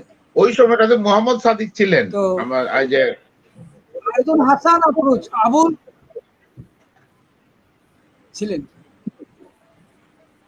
মোহাম্মদ সাদিক ছিলেন আমাদের সাথে, থাকবেন না কেন? তো তারপরে তো আমরা কেউ কেউ চলে গেলাম, আশরাফ ভাই চলে গেলেন, সাদিক গেলেন ঢাকাতে, তারপর পরবর্তীতে মুতাসিম ভাই চলে গেলেন ঢাকাতে, মসজিদ অকালে চলে গেলেন আমাদের কাছ থেকে চিরবিদায় নিয়ে। আর আমরা এক দুজন যারা রইলাম, মধ্যে হয়তো সবচেয়ে সক্রিয়ভাবে এখনো আমি আছি। এখনো আমার প্রতিদিন একটা পত্রিকার সাথে সম্পর্কিত হয়ে একটা পত্রিকার মাঝে না হলেও 200 বা 300 শব্দের একটা সম্পাদকীয় লিখে দিতে হচ্ছে একজনের অনুরোধে। আমি সবসময় এটা লিখি, প্রতিদিন সকালেই ঘুম থেকে উঠে এটা আমাকে লিখতেই হয়। এই একটা কাজ করি। আর কিছু কিছু মাঝে মাঝে কবিতা লিখি। কবিতা লেখা এখন সবচেয়ে কমে গেছে। কিছুদিন আগে করোনার যে এই দুর্যোগ নিয়ে একটা কবিতা লিখেছিলাম, এটা আছে, এটা কাগজের কাগজে আমি একটা সাইড করেছি। এটার মধ্যে খুব লেখালেখি হয় না, তারপরে আমি ওটার মধ্যে দিয়ে রেখেছি। কবিতাটার নাম উপায় নেই গোলাম হোসেন, অনেক লম্বা কবিতা। শুনি, একটুখানি শুনি, আমরা শুনি কিছুটা অংশ আছে আপনার হাতে। আর যদি কোনো প্রশ্ন থাকে তাহলে বদরুল ভাই বলেন, আমি প্রশ্ন অনুসারে আপনাকে উত্তর দেব। আমি আবারও আপনার কাছে আসবো, কিন্তু আপনার ওই যে কবিতাটা বললেন, এটা কিছু অংশ কি আমরা শুনবো এখন? কবিতাটা উপায় নাই গোলাম হোসেন, উপায় নাই গোলাম হোসেন। গোলাম হোসেন উপায় নাই না, আমার গোলাম হোসেন উপায় নাই ছিল সিরাজউদ্দৌলার আকারে নেই। উপায় নেই গোলাম। আচ্ছা আচ্ছা, ঠিক আছে, আপনার কাছে আছে এখন কবিতাটা? এটা করোনা ব্যাপারটা হলো, আমার মনে হচ্ছে যে এই করোনাটিকে আমরা আমন্ত্রণ জানিয়েছি। দ্বিতীয় বিশ্বযুদ্ধের সময়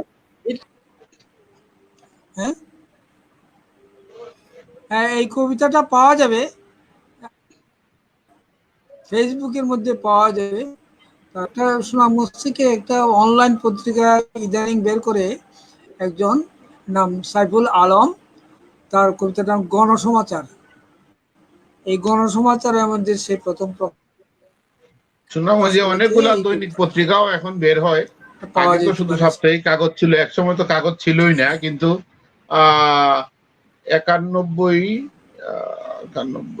আরো এই ব্যাপারে আরো এক দুটো 84 সালের পরে সুনামগঞ্জ জেলা হওয়ার পরে বলে। সুনামগঞ্জ থেকে স্থানীয় পত্রিকার আমার জানা মতে খুব একটা প্রসার করতে শুরু করে। প্রথম সাপ্তাহিক, পরে দৈনিক, এখন তো অনেকগুলো পত্রিকা, অনলাইন পত্রিকা, অনলাইন মিডিয়া। সুনামগঞ্জ সুনামগঞ্জ থেকে যতগুলো সবসময় পত্রিকা একটু বের জেলাসুর হয়েছে বলা ছিল। তারা দু এক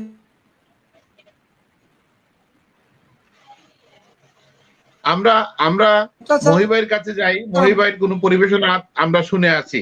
কাজী ভাইয়ের কাছে আবার আমরা আসবো। আমাদের কিছু অনলাইনে নেটের কিছু প্রবলেম হচ্ছে মনে হয়। মহিবাই, হ্যাঁ, ধন্যবাদ মহিবাই বদরুল। বলেন। হ্যাঁ, আবারও ধন্যবাদ বদরুল তোমাকে। আমরা এই এই পর্যায়ে সারগর্ভ আলোচনা শুনলাম।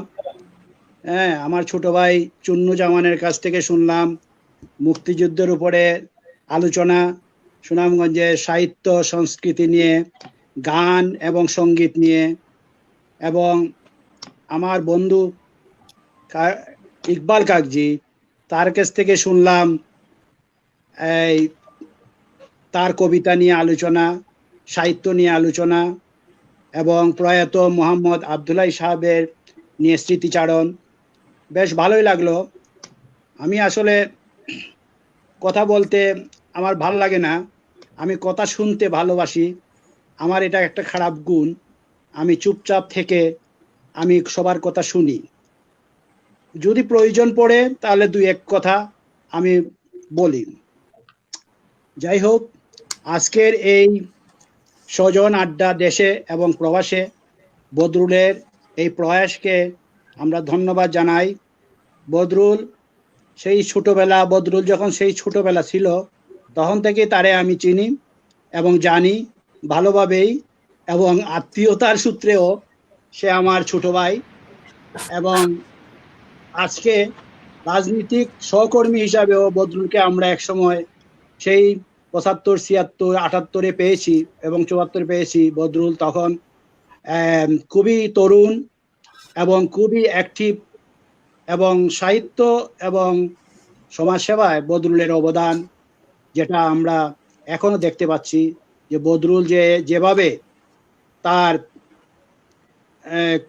কর্মকাণ্ড দিয়ে যেভাবে এখনো আমাদেরকে একই সূত্রে এবং সুনামগঞ্জকে নিয়ে সে যে চিন্তা ভাবনা তার, এটা আমরা মানে অনস্বীকার্য।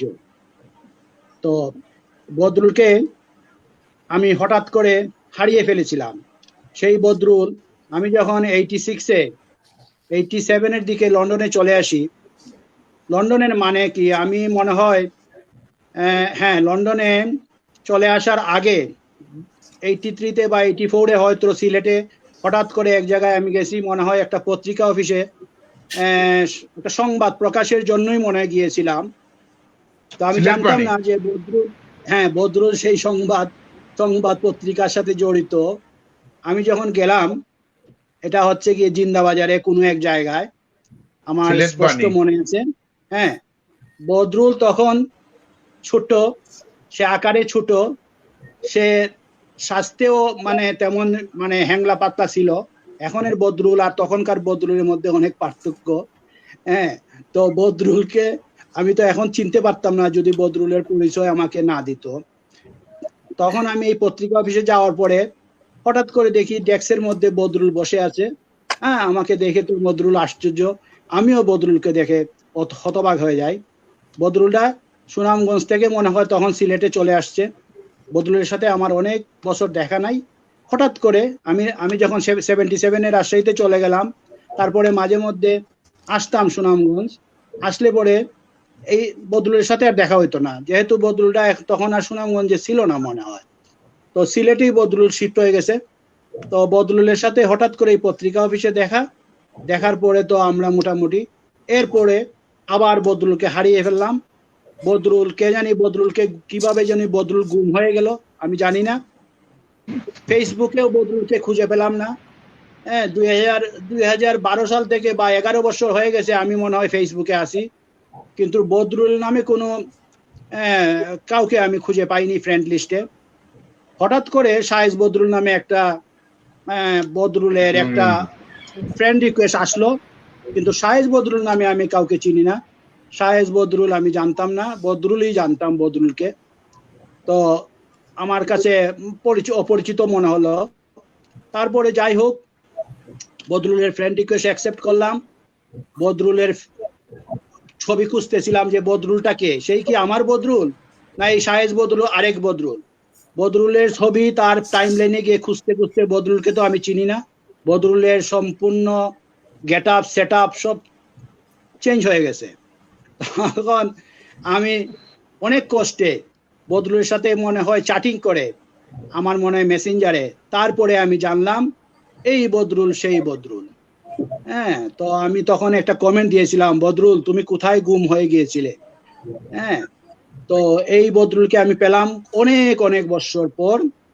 যাই হোক, কিন্তু তা বদরুল হয়তো গেট আপ সেট আপ বা বদরুলের সবকিছু চেঞ্জ হয়ে যেতে পারে। বদরুলের বয়সের সাথে সাথে বার্ধক্য না ঠিক, হ্যাঁ এখনো বদরুল তরুণ, কারণ আমার চুল নিঃশেষ হয়ে গেছে, কিন্তু বদরুল এখনো মাথার চুল ধরে আছে, তো সে এখনো তরুণ। তো এত বছর পরে বদরুলকে আমি পেলাম, তার গেট আপ সেট আপ সবকিছু চেঞ্জ হয়ে গেছে, অনেক কিছু চেঞ্জ হয়ে গেছে। হ্যাঁ, সে আগে চশমা পড়তো না, এখন চশমাও পড়ে।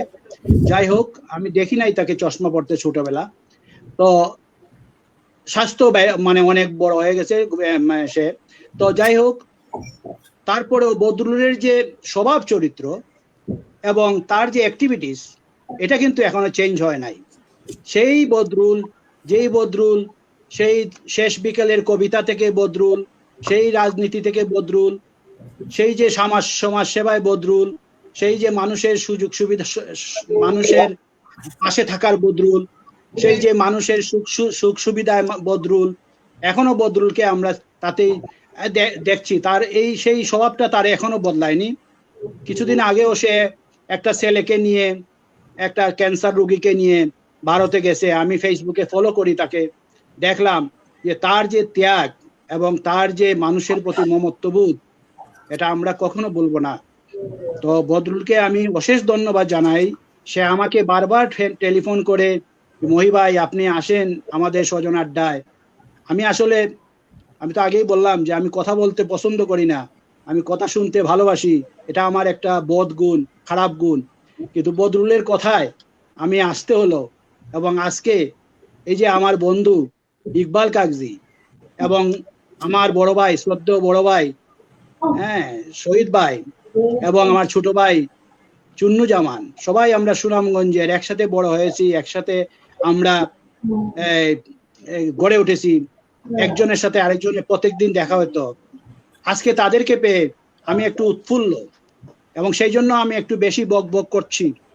হ্যাঁ, তো আশা করি আমাকে বদরুল তুমি একটু সময় দিবা, আমি আমার বক বকটা একটু যাতে চালিয়ে দিতে পারি। হ্যাঁ, যখন তোমার মনে হবে যে মহি ভাই আমি অন্যজনকে ফ্লোর দিতে হবে, বললে আমি স্টপ হয়ে যাব। যাই হোক, এখন আমি ইকবাল এখানে যে বদরুল যাদেরকে নিয়ে এসেছে তাদের সম্বন্ধে একটু না বললে নাই হয়। যেমন আমার বন্ধু আমার ইকবাল কাগজি কিন্তু বদরুলের মতো না, সে কিন্তু ডিফারেন্ট। বদরুল ছোটবেলা ছিল এক, বড় হয়ে গেছে আরেক। কিন্তু ইকবাল কাগজিকে আমি ছোটবেলা থেকে ক্লাস 6 থেকে যেভাবে দেখছি, আজও তাকে সেভাবেই দেখছি, কারণ তার কোনো পরিবর্তন নাই। তার যে শুধু চেঞ্জ হয়েছে, তার বয়স একটু বেড়ে গেছে।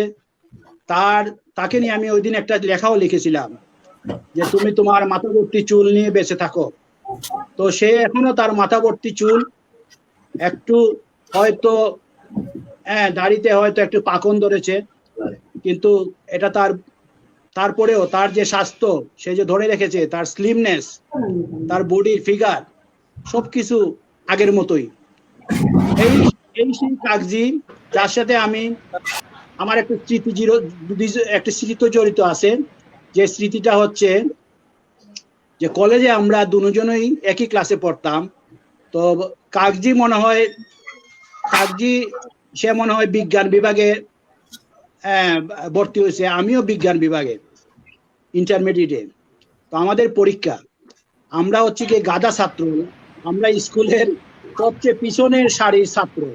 কাজী অবশ্য আমার চেয়ে বেশ ভালোই ছিল পড়াশোনায়, কারণ সে ছিল মেধাবী এবং তার মেধাও ছিল আমার চেয়ে অনেক, কিন্তু আমরা ছিলাম পিছনের সারির দুষ্ট ছেলেদের একজন। তো ওই কাকজি এবং আমি না বুঝে যখন বিজ্ঞান বিভাগে ভর্তি হলাম, তখন আমাদের অবস্থা তো সবাই বুঝতে পারতেছেন কি অবস্থা দাঁড়িয়েছে, যে আমরা তো বিজ্ঞানের ছাত্র না, আমাদের সেই ব্রেইন নাই। বিজ্ঞানের ছাত্ররা হবে পড়াশোনায় মেধাবী হতে হবে বা তাদের কমিটমেন্ট থাকতে হবে, আমাদের সেই কমিটমেন্ট ছিল না তখন। সেই বয়সে আমরা পড়াশোনায় তেমন ভালো ছিলাম না, যার কারণে আমরা বিজ্ঞান নিয়ে মহাবিপদে পড়ে গেছিলাম। তখন পরীক্ষার সময় তো প্রশ্ন তো দিতে হবে উত্তর। তো কাগজিও আমার মতোই, সে কি লিখবে, সে লিখে ফেললো একটা কবিতা, বিরাট এক কবিতা, 4 পৃষ্ঠার এক কবিতা। কাগজি, তোমার মনে আছে নিশ্চয়ই সেই কবিতাটা? আমি জানি না সেই কবিতাটা তুমি পরবর্তীতে প্রকাশ করেছিলে কি না, না তোমার সেই দিনের কবিতাটা সেদিনের জন্যই ছিল তাও জানি না। তো এই কবিতা লিখে কাগজির পরীক্ষা শেষ। জানি না এটা কোন সাবজেক্টের পরীক্ষা ছিল। এই হচ্ছে কবি কাগজি। সে কাগজি তখন থেকেই কাগজি। এবং শহীদ ভাই আমার বড় ভাই, শহীদ ভাইকে আমি দেখেছি কলেজ লাইফে। শহীদ ভাই তখন হয়তো 4th ইয়ারে পড়েন, আমরা 1st ইয়ারে। শহীদ ভাইকে কবিতা চর্চায় আমরা দেখেছি সব সময়। শহীদ ভাইকে আগের শিল্পকলা একাডেমিতে প্রায় কবিতা সন্ধ্যায়, কবিতা আলোচনায় বা যে কোনো আলোচনায় কবিতা পাঠ করতে দেখতাম। এখনো কবিতা লেখেন। শহীদ ভাই যে অভ্যাস ছিল সেটা এখনো তিনি ধরে রেখেছেন। এটা হচ্ছে শহীদ ভাইয়ের আরেকটা গুণ। তিনি প্রবাসে থেকেও সাহিত্য চর্চা করে যাচ্ছেন এবং ইদানি তিনি প্রথম আলোর মতো একটা প্রথম সারির পত্রিকার সাথে জড়িত, উত্তর আমেরিকার একটা প্রথম সারির প্রকাশনার থেকে জড়িত আছেন। শহীদ ভাইকে এই জন্য আমি ধন্যবাদ জানাই। চুন্নু, সে লেখালেখি করে, সে কবিতা লিখে, তার কবিতা পড়তাম আগে, যে কবিতা প্রকাশিত হতো বিভিন্ন ম্যাগাজিনে, এখনো সে লেখালেখি করে। তার কাছ থেকে শুনলাম আগামীতে সে প্রস্তুতি নিচ্ছে বই প্রকাশ করার। এটা একটা ভালো উদ্যোগ। হ্যাঁ, আর আমি কোনো কবিও না, আমি কোনো সাহিত্যিকও না, আমি কোনো লেখকও না। আমি মাঝে মধ্যে পত্রিকার সাথে জড়িত ছিলাম, মাঝে মধ্যে সাংবাদিকতার সাথে নিউজ করতাম। এখন ফেসবুক আসায় সবার শহীদ ভাইকে দেখে, ইকবাল কাগজিকে দেখে মাঝে মধ্যে কবিতা লেখার চেষ্টা করি, গল্প লেখার চেষ্টা করি, স্মৃতিকথা লেখার চেষ্টা করি। সেই সাথে আমার একটা ইয়ে ছিল যে আমরা সুনামগঞ্জের সবাইকে জড়িত করে আমরা একটা সাহিত্য আমাদের সুনামগঞ্জের একটা প্রাণ ছিল এক সময়, কবিতা চর্চা, সাহিত্য চর্চা। হ্যাঁ, 75-এ, 72-এ, 74-এ আমরা যখন কলেজে ছিলাম তখন এই সাহিত্য চর্চাটা একটা প্রাণ ছিল। সুনামগঞ্জের প্রাণ ছিল সাহিত্য, সাংবাদিকতা এবং সাংস্কৃতিক চর্চাটা। এখন সেটা হারিয়ে যাচ্ছে, দিনে দিনে আমরা সেগুলোকে হারিয়ে ফেলছি। তো আমি অনেক উদ্যোগ নিয়েছি যে আমরা নিজেরা আমরা যেহেতু বিদেশি আছি, আমরা যদি ফাইন্যান্সিয়ালের অভাবে ছিলাম, যেমন শাহেদ বদরুল জানে, যখন সাহিত্য চর্চা করত তখন একটা বই বার করা যেত না, একটা সংকলন বার করতে কত কষ্ট করতে হতো, টাকার জন্য করতে হতো, প্রেসের জন্য করতে হতো, লেখার জন্য করতে হতো। এখন এই সুযোগটা অনেক কমে হয়ে গেছে। মহিভাই, লেটার প্রেসে কাজ করা কি দুরূহ ব্যাপার ছিল। লেটার প্রেসে অক্ষর উঠে একটা অক্ষর দিয়ে প্রিন্টের কাজ। এখন তো আমরা মিডিয়া অনেক অনেক অনেক উন্নত হয়ে গেছে। অনেক এখন আপনি যদি 1 সপ্তাহের মধ্যে একটা বই বের করা যায়, ইচ্ছা করলে 1 সপ্তাহ লাগবে না। যেমন আমি এই নীল নোয়া জ্যোৎস্নাটা কয়েক সংখ্যা বের করছি। এটা 140 পৃষ্ঠার বই, চকচকা ছাপা। হ্যাঁ, আমি চাইছিলাম যে সুনামগঞ্জের মানুষকে আবার উদ্বুদ্ধ করব সাহিত্য চর্চায়, কিন্তু কেউ ইন্টারেস্ট হয় না। যে আমরা অর্থনৈতিক সাহায্য করার পরেও কাউকে পাই না যে সাহিত্য চর্চার দিকে ইন্টারেস্টেড না। সবাই এখন ফেসবুক এবং মোবাইল এবং ল্যাপটপ নিয়ে ব্যস্ত। এখন আধুনিক যুগ, ডিজিটাল যুগ। হ্যাঁ, এখন আর কবিতা লেখার যুগ নাই, গানের চর্চার যুগ চলে গেছে। তো অনেক কষ্ট করেও আমরা পারি নাই। আমি এটা 3-4 সংখ্যা বের করছি, তারপরে আর বাইর করা হয় নাই। তো আগামীতে হয়তো বাইর করব। তো আমি মনে করি যে আমাদের সাহিত্য চর্চায় আমাদেরকে, যেহেতু এখানে সবাই কবি সাহিত্যিক, আমি দুঃখিত যে আমরা মুতাসিম ভাইকে, আমার সাহস ছিল যে আমি যাদের সাথে বসবো তাদেরকে আমি চিনি। আমি বদরুলকে বলেছিলাম, বদরুল তুমি যাদেরকে আনবা আমাদের পরিচিত আনো, তাইলে আমার সাহস হবে কথা বলতে। তো ইকবাল কাজীকে মুতাসিম ভাই প্রথম প্রযুক্তিগত ত্রুটির কারণে ওনার হ্যাঁ, ল্যাপটপ, ওনার যে কম্পিউটারটা ছিল ওটা নষ্ট হয়ে যাওয়ায় উনি আসতে পারেন না। আগামীতে আসবেন। আমরা কিন্তু মহি ভাই এই পর্বটা কিন্তু হ্যাঁ, চলবে। আমরা মোটামুটি প্রাথমিকভাবে 7টা পর্ব 35 জনের একটা তালিকা করেছি আমরা আপনাদের সমসাময়িক সময়ের বিভিন্ন জায়গায় যারা হ্যাঁ, ছড়িয়ে ছিটিয়ে আছেন। আমরা আজকের পর্ব আরো 6টা পর্ব, তারপর আরো বাড়বে। যতদিন আমরা সবাইকে যে যেখানে আছেন যুক্ত হতে চান আসবেন। আরো একটা কথা আমি জানিয়ে দিই, আমাদের তো সামনে ঈদ। ঈদের আগে আমার এটা 18তম সঞ্চালনা আজকের ওটা। তারপরে আছে ঈদ উপলক্ষে আমরা কিছু উদ্যোগ নিয়েছি। আমাদের এখানে ঈদের আগের দিন রাত্রে 8টায় একটা প্রোগ্রাম থাকবে। এটা ঈদ শুভেচ্ছা জানানোর জন্য, অগ্রিম ঈদ শুভেচ্ছা। ঈদের দিন ভোর 5টায় যে যেখানে আছেন আপনারা, যারা প্রবাসীরা বিশেষ করে আমাদের সময়ের সঙ্গে সময় মেলানোর জন্য ভোর 5টায় কিন্তু করেছে আমাদের ফজরের নামাজের পরে। ঈদের দিন আপনারা সবাইকে আমি লিঙ্ক দেব, ওপেন লিঙ্ক, যে যখন পারেন ঢুকবেন। 5টা থেকে 7টা, বিকাল 3টা থেকে 5টা, রাত্রে 8টায় হবে মূল অনুষ্ঠানটা। আমাদের নিয়মিত যে অনুষ্ঠান হয় সাহেবের সাথে শনিবার রাতে, পরের দিনও আছে বিকাল 3টা এবং রাত 8টায় 2বার। তো আমি জানিয়ে রাখছি আপনাদেরকে এবং সবাইকে, আজকের অনুষ্ঠানের মাধ্যমে সবাই যুক্ত হবেন, ঈদের শুভেচ্ছা জানাবেন আপনাদের স্বজনদেরকে। আবারও আসবো মহিবাইয়ের কাছে, মহিবাইয়ের কবিতা শুনবো আমরা ঈশা। এখন আমরা একটু চুন্নুবাইয়ের কাছে আবারও যাচ্ছি। চুন্নুবাইয়ের কোনো কবিতা তো শুনি নাই, আর চুন্নুবাইয়ের কথা আবার শুনে আসি, তারপরে শহীদ ভাই এটা কবিতা শুনবো। কাকজি ভাইয়ের কবিতা শোনাও বাকি আছে। আমরা মোটামুটি অনুষ্ঠানের শেষের ভাগে আছি এখন বর্তমানে। চুন্নু ভাই, আমি কি কবিতা পড়বো? হ্যাঁ আপনি কবিতা পড়েন। আমার দাবি ছিল মুক্তিযুদ্ধ বা কাকন বিবির কবিতাটা আমি শুনতে চাচ্ছিলাম আপনার কাছ থেকে, অনুরোধ ছিল আমার, যদি সম্ভব হয় থাকে হ্যাঁ। আপনার সঙ্গে এই মুহূর্তে, তাইলে কাকন বিবির কবিতাটা আমি শুনি। দুইটা কবিতা পড়বো। কাকন হ্যাঁ তাহলে বিবিটা পড়ো। দিয়ে শুরু করি। হ্যাঁ কবিতার নাম বীর মাথা কাকন বিবি। সেদিন বিজয়ের মাস, শীতের সকাল, বিষাদের আর্দ্র প্রান্তরে জানালার কার্নিশে বসে একটা মেয়ে কাকা জন্ম কর্কশতা নিয়ে আমার ঘুম ভাঙায়। শীতের শিশির সিক্ত ভেদ করে কাকন বেবির লাল পেরে শাড়িটা দেখে আমি থমকে দাঁড়াই। ভোরের স্নিগ্ধ আলোর ছোঁয়ায় ভীষণ নিষ্পাপে দেখায় কাকন বিবির মুখ। সেদিন বাঙালি সত্তা যেমন আক্রান্ত হয়েছিল, তেমনি আমাদের নারী সত্তাকে দলিত ধ্বংস করাটাও ছিল শত্রুর লক্ষ্য।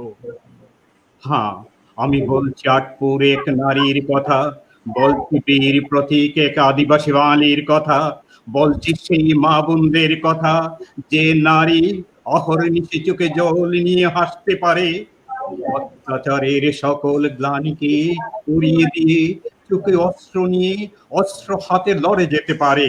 আমি বলছি সেই অস্ত্রস্মিতা নারীর কথা, যাদের কান্না আজও আমাদের মৃতপ্রায় বিবেক প্রতি প্রহরে কিংবা নীরব গভীর রাতে শুনতে পায়, যাদের ছায়া আজ কোনো বদ্ধভূমির বদ্ধ আধার কোঠরিতে মুক্তির প্রত্যাশায় আহাদারি করে যায়, যাদের লুণ্ঠিত সতীত্ব, যাদের রক্ত আমাদের স্বাধীনতার দলিলকে দিয়েছে পূর্ণতা। আমি বলছি আজ সেই বীরাঙ্গনা কাকন বিবির যুদ্ধ জয়ের গল্পের কথা, যার ললাটে পূব আকাশের লাল টকটকে সিঁদুরের মতো রাঙা সূর্যে লেখা রয়েছে বীর প্রতীক খেতাব। হাজার সালাম মা তোমায়, এ দেশের পবিত্র মাটিতে তোমারই অগ্রাধিকার। সেদিন শত্রুর ভেনেটের আঘাতে ক্ষত বিক্ষত হয়েছিল তোমার শরীর, তোমার রক্তে সিক্ত হয়েছিল ট্যাংরা টিলার পবিত্র মাটি, কিন্তু তুমি পরাভব মাননি। স্বাধীনতা যুদ্ধে অস্ত্র হাতে রণাঙ্গনে শত্রুর সঙ্গে যুদ্ধ করে তুমি ছিনিয়ে এনেছো স্বাধীনতা। ওই পতাকার লাল রঙে মিশিয়েছে তোমার রক্ত, জাতীয় সঙ্গীতে আছে তোমার কণ্ঠ। তোমার প্রতি আমাদের শ্রদ্ধায় মাথা নত হয়ে আসে, হে বীর মাতা।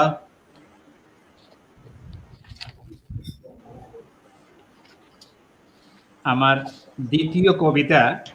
অনেক সুন্দর কবিতাটা, কিন্তু কাকন বিবির কবিতার মধ্যে কিন্তু উঠে আসছে তৎকালীন সমসাময়িক অবস্থা, তার জীবন বৃত্তান্ত অনেক সুন্দরভাবে ফুটে উঠছে। হ্যাঁ, পরবর্তীটা। অস্ত্র বিরহতা। এই মুখর পৃথিবীতে তোমাকে প্রতিনিয়ত খুঁজে ফিরি শঙ্খ নীরের ধারে। স্মৃতির দর্পণে ভেসে উঠে আধোলাজে আধনের মিলিত চাঁদ মুখ। ডাগর আখির ঘন পল্লব তলে আষাঢ়ের একটানা বর্ষণে, শরতের শুভ্রকাশ বনে, শীতের শিশির ঝরাকাশ বনে, গ্রীষ্মের বুক ফাটা রোদে, বসন্তের সুবাসিত কুসুমে, হেমন্তের নবান্ন উৎসবে, আকাশের বিদ্রোহী অসীমতায়, নিহত গোলাপের শুকনো ঠোঁটে, তপবন বিহারে। একদিন তুমি ছিলে কোলাহল ক্যাম্পাসের সকল আয়না জুড়ে, কিন্তু আজ দোয়েল চত্বরের স্মৃতির ক্যানভাসে, শহীদ দিবসের প্রভাত ফেরির নগ্ন পায়ের মৌন মিছিলে, স্মৃতির বেদিতে রমনার বটমূলে ছায়ানটের বর্ষবর্ণে, সাদা লাল পাড়ের শাড়ি পরে আর কপালে রক্তিম টিপের নিপাট নিপুণতায়, খুথু তোমার অস্তিত্ব পাইনি বলে শত জন্মের অপূর্ণ স্বাদ নিয়ে আকাশের গায়ে কাঁদছি আমি একা পাণ্ডুর চাঁদ হয়ে। আমার অস্ত্র বিরহতাপ ঝরতে বিরলে আধ ভাঙা জ্যোৎস্না হয়ে, খুঁজেছি তোমাকেই তব খোঁজা হয়নি শেষ। ছিন্ন লতার মতো কোন ধুলুপথে লুটায়ে লুটায়ে কেঁদে ফিরি বারবার, আনন্দ গণ অমরাবতীকে দেখবো বলে, কোথাও পাইনি বলে আমার দু আঁকিতে লোনা অস্ত্রের অস্ফুট আর্থনাদের ক্রন্দন বিলাপ, কষ্টের নিহারিকা। তাই এখনো জীবন পদ্মার ধুধু বিস্তীর্ণ বালুচরে দাঁড়িয়ে ভাবি, একাকী ফেলে আসা জীবনের হিসেব কষি। বিষাদের কালো মেঘে ছেয়ে যায় হিয়াতল, ভাসানির মতো ভার হয়ে তাকা স্মৃতিগুলো উঠলে উঠে হৃদয়ে গহিনে, শুধু তোমার জন্যে বকুল চামেলির মতো ঝরবো আমি জনম জনম। অনেক অনেক ধন্যবাদ, অনেক সুন্দর কবিতা চন্ন ভাই শুনলাম। আমাদের সঙ্গে অনেকেই যুক্ত হয়েছেন সুনামগঞ্জ এবং দেশের বিভিন্ন এলাকা থেকে এবং বহির্বিশ্ব থেকে আমাদের অনেক স্বজনরা অনেকেই যুক্ত হয়েছেন। সবার নাম এই মুহূর্তে হয়তো বলা যাচ্ছে না। সবাইকে শুভেচ্ছা জানাচ্ছি এবং থাকুন আমাদের সঙ্গেই। চলছে আমাদের আমাদের আড্ডা, স্বজন আড্ডা চলতেছে দেশে পরবাসে। আমরা এটা চালিয়ে যাব। আমরা চাই যে সবাই মিলে আমরা আগের মতো আগের অবস্থা সৃষ্টি করি। সুনামগঞ্জে আমি একটু সংক্ষিপ্তভাবে বলতে চাই মহিবাইয়ের কথার জের ধরে। আমাদের সময়ে আমাদের সময়টা আমি যদি 70 এবং 80 দশকটা ধরি, সে সময়ে আমাদের যারা সিনিয়র ছিলেন, বড় ভাইরা ছিলেন, সুন্দর ভাই মহিবাইয়ের সঙ্গে আমাদের হয়তো আত্মীয়তা বা পারিবারিক ভাবে আমরা আত্মীয়তার সূত্রে আমরা একটা সূত্র আছে। ওনারা ছাড়াও যেমন মতি ভাই রাজনৈতিক ক্ষেত্রে, আরো অনেক সিনিয়র ছিলেন, খসরু ভাই ছিলেন, লেখালেখির জগতে মোতাসিম ভাই ছিলেন। ওনারা আমাদেরকে ছাতার মতো ছাতা দিয়ে রাখতেন আমাদেরকে, যাতে আমাদের গায়ে যেন বৃষ্টিটা না পড়ে। সব ব্যাপারে উৎসাহ যোগাতেন। তীর্থের কাকের মতো অপেক্ষায় থাকতাম, মহি ভাই রাজশাহী থেকে আসবেন, আসলে হয়তো একটা অনুষ্ঠান হবে। আমরা বর্ষা বরণ করেছি, বৈশাখে করেছি, বসন্ত বরণ করেছি, শীত হেমন্ত বরণ করেছি, অনুষ্ঠান করেছি, অনেক অনেক অনুষ্ঠান করতাম, ছোটবেলার কথা বলছি। লেখালেখি করার উৎসাহ পেয়েছি। ৭৭ সালে আমরা প্রতিভা তরুণ সাহিত্য সেবীতে যখন সদস্যপদ পেলাম, কাগজটা এখনো আমার কাছে আছে, সেদিন আমি কোথায় পেয়েছিলাম খুঁজে সদস্য পদটা। এগুলা মনে হয় সেজন্যই আজকের এই অনুষ্ঠানের আয়োজন। এবং আমরা চাই যে যেখানে যে অবস্থায় থাকি, আমরা যারা আছি, আমাদের তো অনেক স্বজন নেই, আমরা যারা আছি আমরা যেন একত্রেই থাকি, আমরা যেন পরস্পরের মধ্যে যোগাযোগের ভেতরেই থাকি। এই যোগাযোগ স্থাপন করার উদ্দেশ্যেই এই আয়োজন। কবিতা শুনতে চাই কাকজি ভাই আর শহীদ ভাই। কাকজি ভাইয়ের কবিতা শুনি নাই একটাও। কাকজি ভাই কবিতা শোনাবেন আজকে?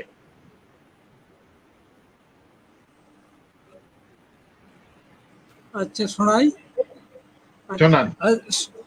আর কবিতা অনেক ছোট সময়ে, আমি যখন আর কি 6-7 পড়ি, ঠিক এই সময় একটা কবিতা লিখেছিলাম। বদরুল সাউন্ডটা একটু এটা অনেক লম্বা, কিন্তু এখন আমার কাছে তো 8 লাইনের মতো আমি শোনাতে পারবো। মরিস সেই লোকটা। পড়েন। দুই বেটি দুই বাড়ি তফাৎ আছে বেশ, বলতে দুইজনই ফিস্টার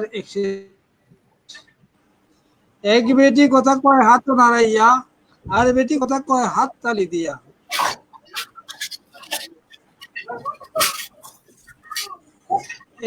তোমার এই ধরনের আর কি একটা কবিতা। তো শেষে তারপর আমি আরো ছোট ছোট খণ্ড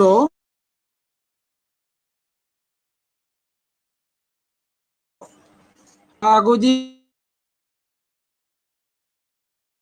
কারচুপি নামে একটা বই আমি বের করেছিলাম। এইটার 4 লাইনে 60টা কবিতা। 60টা কবিতার মধ্যে একটা কবিতা হলো ঘুষের গুণা লাগলে নাকে, ঘুষের গুণা লাগলে নাকে কয় না তারে আমলা, কানুন যদি অন্ধ না হয়, হয় না মোটেও মামলা। গণতন্ত্র তারেই বলে দেশ যদি হয় ফাটক, লোক সকলে ছাগল ভেড়া, ভেড়ার ভেতর অনেক চমৎকার, অনেক চমৎকার, অর্থবহ, আরেকটা সাংকেতিক অর্থবহ ছড়া। বা রক্ত চোষা ভীষণ জম,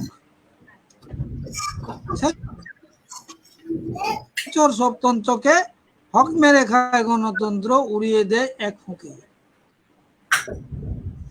আরো শোনাবো নাকি? হ্যালো, আবারও আসবো আপনার কাছে। আমরা শহীদ ভাইয়ের কবিতা শুনে আসি। কাকজি ভাই নেটে হ্যাঁ? একটু প্রবলেম হচ্ছে Hello. সাউন্ডে। শহীদ ভাই, জি জি। তো সবার কবিতা কে? এবং সুনামগঞ্জের কথা শুনে স্বভাবতই নস্টালজিয়ায় চলে যেতে হচ্ছে বারবার। সেই 73-74-এর পরে আমরা কতিপয় তরুণ সাহিত্য সেবীর মাধ্যমে একটা ঠিকঠাক ফোন করে 21 সংকলন বের করতাম, আসুন শানিত হই নামে। আসুন শানিত হয়। হ্যাঁ, আসুন শানিত হই। এটা কাকজির মনে আছে কি না জানি না। তো এইসব আমার সবকিছু মনে থাকে, মনে আছে এখনো। আমরা প্রত্যেকটা দোকানে দোকানে ঘুরতাম যে কিছু অ্যাড তো না, কিন্তু সাহায্যের জন্য। অ্যাড তো দেবেই না কেউ। সাহায্যের জন্য তখন এর তেমন প্রচলন ছিল না তখন। অনেকেই সহযোগিতা করতেন। তা তো বটেই, অনেকের সহযোগিতায় আমরা বের করতাম, অনেক কষ্ট করে। কাকজি ভাই কি মনে আছে এটা? কাকজি ভাই,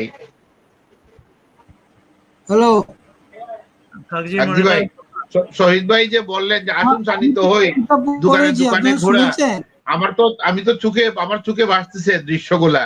বিভিন্ন জায়গায় যাওয়া, যে আসুন শানিত হই হাতে নিয়ে, ম্যাগাজিন হাতে নিয়ে, প্রকাশনা হাতে নিয়ে। হ্যাঁ শহীদ ভাই বলছিলেন। তারপরে ম্যাগাজিনটা বের হওয়ার পরে কত যে আনন্দ লাগতো।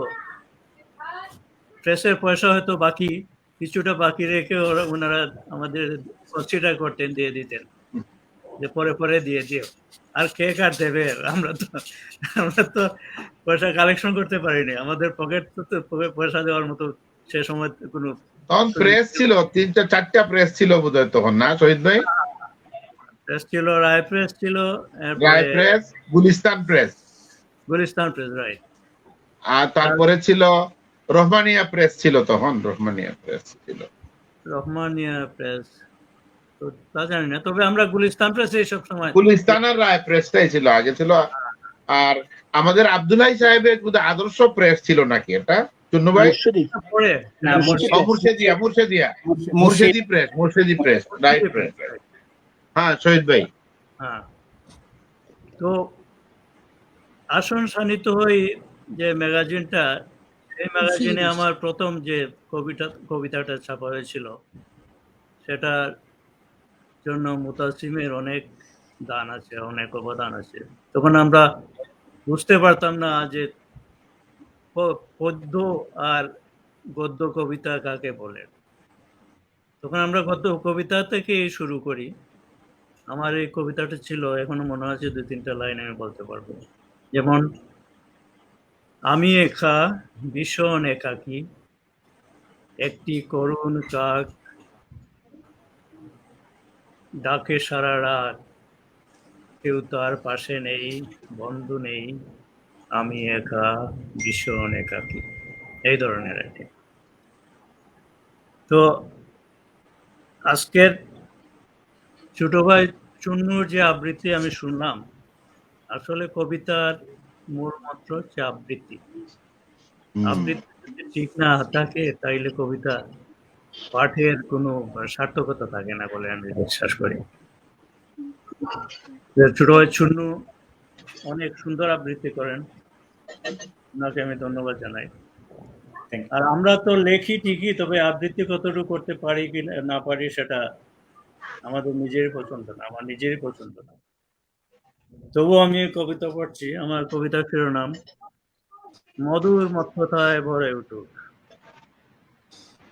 দীর্ঘ প্রতীক্ষার পর বাহিরে তাকিয়ে দেখি, স্বচ্ছতায় ভরা পৃথিবী সবই দাঁড়িয়ে আছে।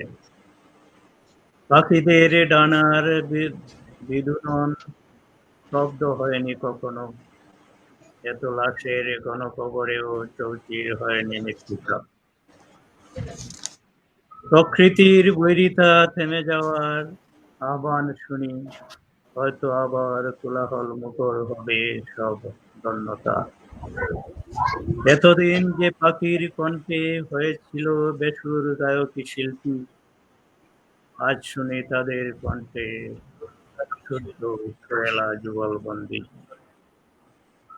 সহজিয়া লুকোচুরি থেকে এবার ক্ষান্ত দাও, বিষণ্ণ বৈভবে নত জানু নবকুল, বিষণ্ণ বৈভবে নত জানু মানব কুল, এবার সুপ্রসন্ন হও। গুদলির ধূসরতা ধুয়ে যাক জ্যোৎস্নার শুভ্রতায়, সৈকতের লীলাক্ষেত্র আবার সৃষ্টি করো আনন্দ মেলা। আর হাঁটবো না পিচ্ছিল পথে, মুখ বন্ধে ফলক হেঁটে, সাঁতার খাটুক রাজহাঁস গুলো তীক্ষ্ণ রেখার তুলে। রৌদ্র পলাশে আগুন রাঙা ফুল ফুটিয়ে যাক যে তোমার হৃদয় বাগানে। ধন্যবাদ। সুন্দর সুন্দর, ধন্যবাদ শহীদ ভাই। আমার কবিতার শেষ অংশটা, সাম্প্রতিক যে কবিতাগুলা প্রায় অনেকগুলোই এই বৈশ্বিক করোনার উপরে। করোনা তো আমাদের একদম হার্টে পৌঁছে গেছে, সবার মননে মেধায় করোনা চিন্তা। একটু দৃষ্টি ফেরানোর জন্য, এই দুশ্চিন্তা থেকে খানিকক্ষণ মুক্তি পাওয়ার জন্যই এই করোনাকালীন সময়ে অনলাইনে যে সঞ্চালনাগুলো শুরু করেছিলাম, সেই চিন্তা ভাবনা থেকেই আমার কবিতার শেষ অংশটা শোনাচ্ছিলাম। সবুজ শহরের ষড়ঋতু নিয়ে লেখা। শরতে স্নিগ্ধ সুনামি শহরে কবিতা চাষির মেলা, হেমন্তের রূপ যেন অপরূপ, নানান রঙের খেলা।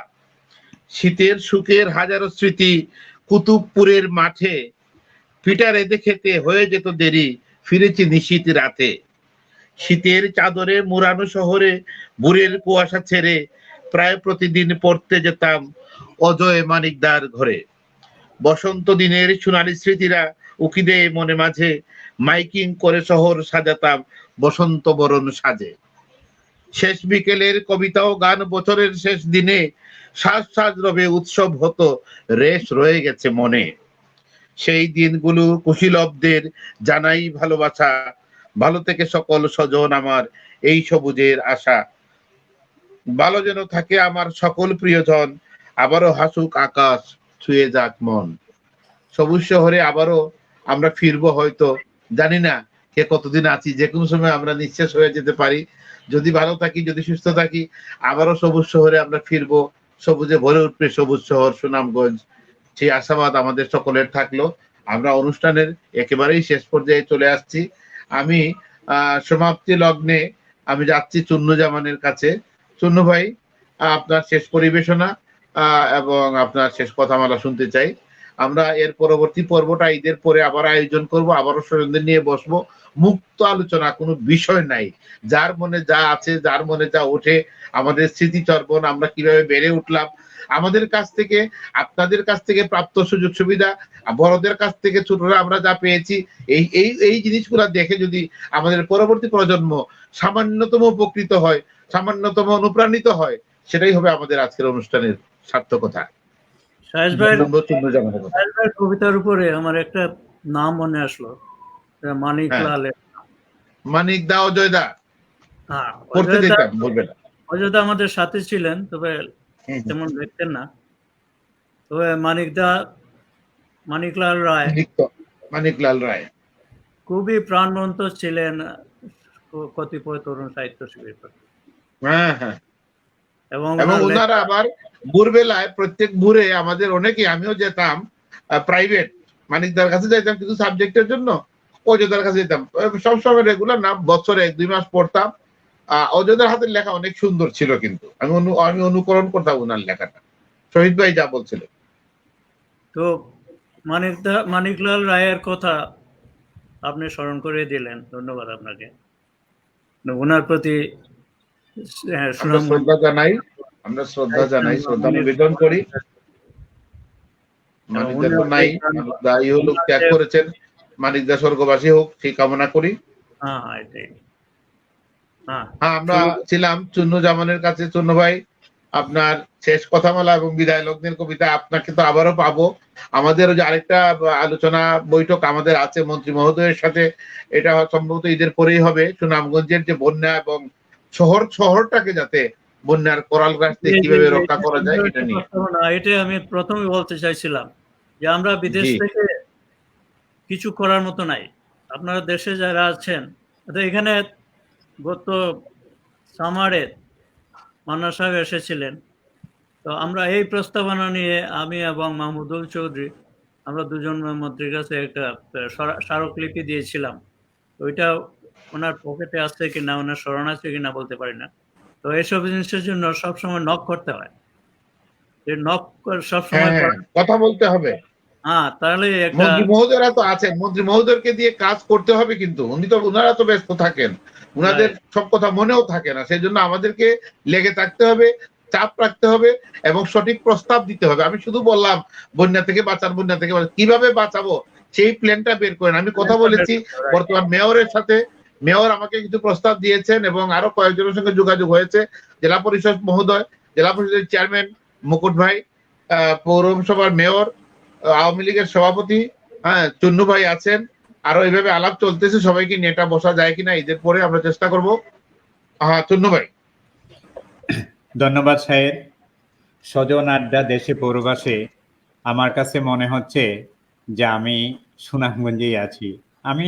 আমি শুধু আমার কাছে না, আমার মনে হচ্ছে এখানে যারা আছেন, শহীদ ভাই, মহি ভাই, কাকজি ভাই সহ মুতাসসি ভাই হয়তো অন্তরালে আছেন, উনি শুনছেন, ঢুকতে পারতেছেন না। তো এই সাহেদ সঞ্চালনার উদ্যোগ মহৎ, এবং আমি মনে করি সেটা অব্যাহত থাকবে এবং আছে। সুনামগঞ্জের সব ধরনের, সব স্তরের শ্রেণী পেশার মানুষকে নিয়ে অনুষ্ঠান করা, আমি মনে করি যে এটা একটা বিরাট একটা ব্যাপার, যেটা আমাদের মধ্যে সৌহার্দ্য, সম্প্রীতি এবং যোগাযোগ, আন্তরিকতাবোধ আবার বাড়িয়ে দেয়। আমরা একটু পরেই হয়তো আমরা যার যার গণ্ডি এবং পরিসীমার মধ্যে আমরা নিমজ্জিত হব, কিন্তু এই মুহূর্তে আমরা দেশে বিদেশে পরবাসে থেকে সুনামগঞ্জে, ক্ষুদ্র সুনামগঞ্জের স্মৃতিচারণ করতে, যে আমরা যে আলাপ আলোচনা, কবিতা আবৃত্তি, সুনামগঞ্জে যে অতীত এবং বর্তমান নিয়ে যে আমরা আলোচনা করতে পেরেছি, তাতে আমি অত্যন্ত খুশি, অত্যন্ত আনন্দিত। আমি মনে করি শায়েদ সঞ্চালনার এই আড্ডা, এই অনুষ্ঠান, এই প্রকাশনা, এই পরিচালনা এবং সঞ্চালনা অব্যাহত থাকুক, ভবিষ্যতেও থাকবে। আমরা আরো যোগ দিব এবং এটার উত্তরোত্তর উন্নতি কামনা করি। এবং এখানে যারা ছিলেন সবাইকে সালাম এবং ধন্যবাদ, এবং যারা শুনছেন তাদের সবাইকেও সালাম এবং ধন্যবাদ জানিয়ে আমি আমার বক্তব্য এখানে শেষ করছি। আসসালামু আলাইকুম। ধন্যবাদ চন্দ্রজামান ভাইকে। মহি ভাই, আপনার সমাপনী বক্তব্য অতি সংক্ষেপে একটু বক্তব্য রেখে অনুষ্ঠানের শেষ পর্যায়ে আমরা একদম শেষে চলে আসছি। মহি ভাই যদি বিদায় নেন, তারপরে শহীদ ভাই বিদায় নেবেন, আর আমি তো বিদায় নেওয়ার প্রতি আছি, চলে যাব আমরা। আমাদের আবারও দেখা হবে ইনশাল্লাহ। মহি ভাই। আমরা মনে হয় ধন্যবাদ, আবারও ধন্যবাদ সাহেব বদরুল। আমরা মনে হয় কাকজিকে, ইকবাল কাকজি চলে এসেছেন। হ্যাঁ, আমি কিছু সাউন্ড প্রবলেমের জন্য, ভলিউমের জন্য আমি অনেক কিছু শুনতে পাই নাই। শহীদ ভাইয়ের কবিতাটা অস্পষ্ট ছিল। হ্যাঁ, কাকজির কবিতাটা বা কাকজির উপস্থাপনা সবকিছুই একদম নেটওয়ার্কের কারণে ভাঙা ভাঙা শুনছি, সবকিছু ক্লিয়ার হয় নাই। নেটওয়ার্কের প্রবলেম ছিল। হ্যাঁ, নেটওয়ার্কের জন্য হয়তো কাকজির, মানে আমি অত্যন্ত দুঃখিত যে কাকজিকে আমি শুনতে পাই নাই, এবং ভলিউমের কারণে শহীদ ভাইয়ের কবিতাটা পুরাপুরি আমার মানে বোধগম্য হয়নি। যাই হোক, তারপরেও তোমার যে প্রচেষ্টা, এটাকে আমি সাধুবাদ জানাই। তুমি চেষ্টা করে যাচ্ছ, তোমার টেকনিক্যাল প্রবলেম যা আছে তা ভবিষ্যতে হয়তো মানে শুধরে যাবে। আমরা আশা করছি আমরা ভালো উপস্থাপনা পাবো। মহি ভাই, এই অনুষ্ঠানটা কিন্তু আপনি পরবর্তীতে ইউটিউবে পাচ্ছেন, bnn92.com এর bnn92 চ্যানেলে পাবেন, এবং আমার মনে হয় ওখানে বোধহয় সাউন্ডটা আপনি অনেকটা পাবেন, কারণ কিছু সাউন্ড কিন্তু আমার কাছে স্পষ্ট লেগেছে। আমার কাছে মাঝে মধ্যে প্রবলেম হয়েছে। আমি আশা করছি আপনি যখন রেকর্ডেডটা যখন শুনতে পাবেন ইউটিউবে বা ফেসবুকে, আপনি আশা করছি শুনতে পাবেন, অধিকাংশটাই শোনা গেছে আর কি। নেটের প্রবলেমের জন্য কিছুটা হয়েছে। যাই হোক, আমার টেলিফোনের, আমার মোবাইলের কারণে হয়তো এটা হতে পারে, কিন্তু সব সময় যাতে ক্লিয়ার হয় আমরা সচেষ্ট আছি। তারপরেও নেটের উপরে অনেক চাপ, সবাই তো এটা ব্যবহার করে। হ্যাঁ, মহি ভাই বিদায় নিচ্ছিলেন। হ্যাঁ, তো আমার মনে হয় আমার ফোনের কারণেও হইতে পারে কিছুটা সমস্যা। তো এটা তোমার কাছে, তোমাকে আমি পুরাপুরি মানে এটার জন্য ব্লেম দিচ্ছি না। হ্যাঁ, তারপরেও আগামীতে আমরা আরো ক্লিয়ার এবং স্বচ্ছ অনুষ্ঠান শুনতে পাবো, কারণ আমাদের জন্য না, আমাদের শ্রোতাদের জন্য আমি এটা মানে বলছিলাম। তবে বাংলাদেশের নেটওয়ার্কের সমস্যা হতে পারে। ইকবাল কাকজির উপস্থাপনা সবকিছু শোনা যায়নি আমার কাছে স্পষ্ট, কারণ আমি ইকবাল কাকজি একজন মানে কবি বললে যাকে বলা যায় তাকে ইকবাল কাকজি বলা যায়। কারণ সে শুধু কবিতায় নয়, তার গেট আপ, সেট আপ, তার চেহারা সবকিছুতে একটা কবিত্ব ভাব। এই যে কবিত্ব ভাব নিয়ে কবিতা লেখা, এটা একটা দুটার সাথে সামঞ্জস্যতা, এটা কবি ইকবাল কাকজির মধ্যে আছে। তো এখানে যারা আছেন সবাই মোটামুটি কবিতা চর্চা করেন, সাহিত্য চর্চা করেন, এবং আমার চেয়ে ভালো করেন। আমি তো আসলেই আমি নিজেকে লেখক বা কোনো ধরনের সাহিত্য বলি না। আমি সাংবাদিকতা লাইনে ছোটবেলা থেকে ছিলাম, সাংবাদিকতা করেছি। আর ওই যে 72-74-এ শামীম লুৎফার আমার খুব ঘনিষ্ঠ বন্ধু ছিল। শহরের অনেকে শামীম লুৎফারে যদি কোনো অন্যায় করতো তাইলে ভাবতো যে এটার সাথে মহিও জড়িত, কারণ আমরা সবসময় মানিক জুল একসাথে চলতাম। তো অনেকে শামীমকে, লুৎফারকে না দেখলেও আমাকে ধরে নিত এখানে আমি আছি, লুৎফার আছে। আর যেখানে আমি নাই সেখানেও মনে করতো যে লুৎফা যখন আছে মহিও আছে। তো তখন আমরা ওই যে রায় প্রেস থেকে প্রেসের ব্যাপারটা আসলো যে মানে লেটার প্রেস ভাঙা টাইপস, এখান থেকে আমরা তখন কিন্তু যেমন অনেক কিছু প্রকাশনা করার চেষ্টা করেছি। যেমন আমাদের কালে আমরা একটা শব্দের কপাট খুলো, হ্যাঁ, স্বামী লুৎফারে দেওয়া নাম, একটা কবিতার বই বের করেছিলাম, যদিও এটার অস্তিত্ব এখন নাই। বিশ্বস্ত পদাবলী নামে একটা কবিতার বই বের করেছিলাম। সমস্যন নামে একটা পত্রিকা বের করেছিলাম, যেটা নিয়ে অনেক কাহিনী আছে, এটা আমি পরে অন্য সময় একসময় স্মৃতিকথাতে বলবো। তো এই ধরনের প্রকাশনা নিয়ে আমাদের অনেক কাহিনী আছে তখনকার সময়।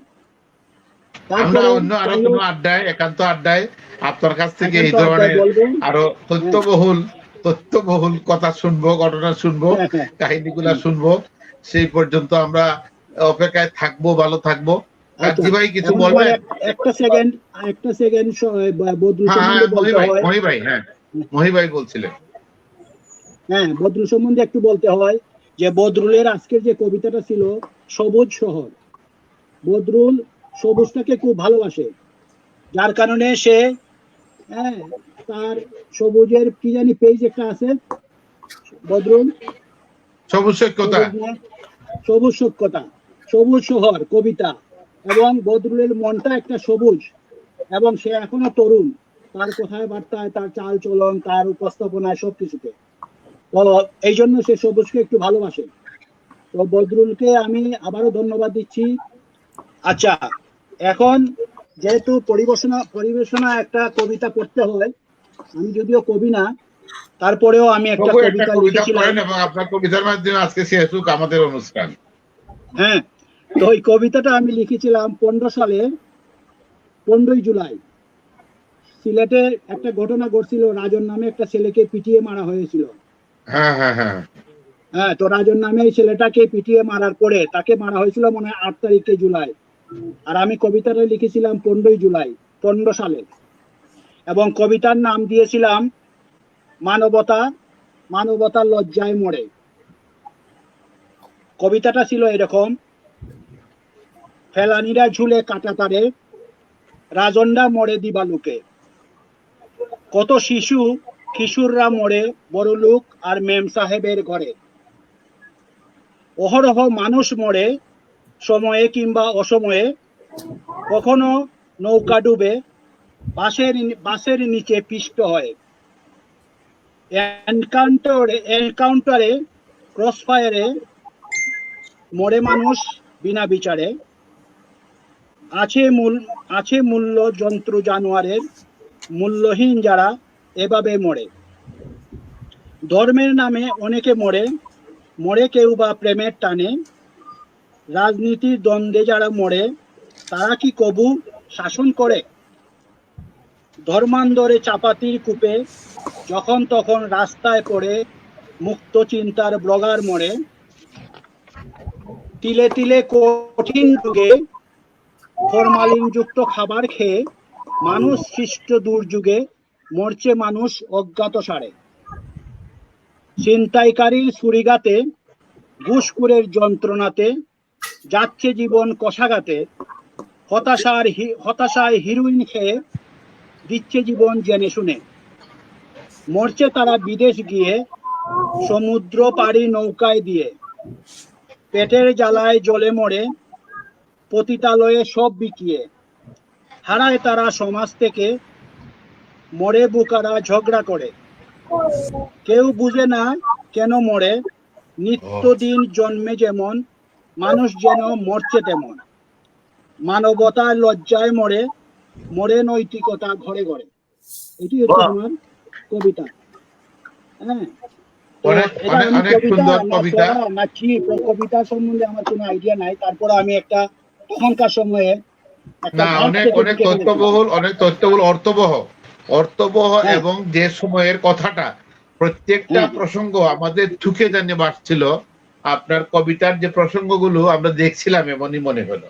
তাইলে এই প্রাণবন্ত কবিতাটা আমরা শুনলাম।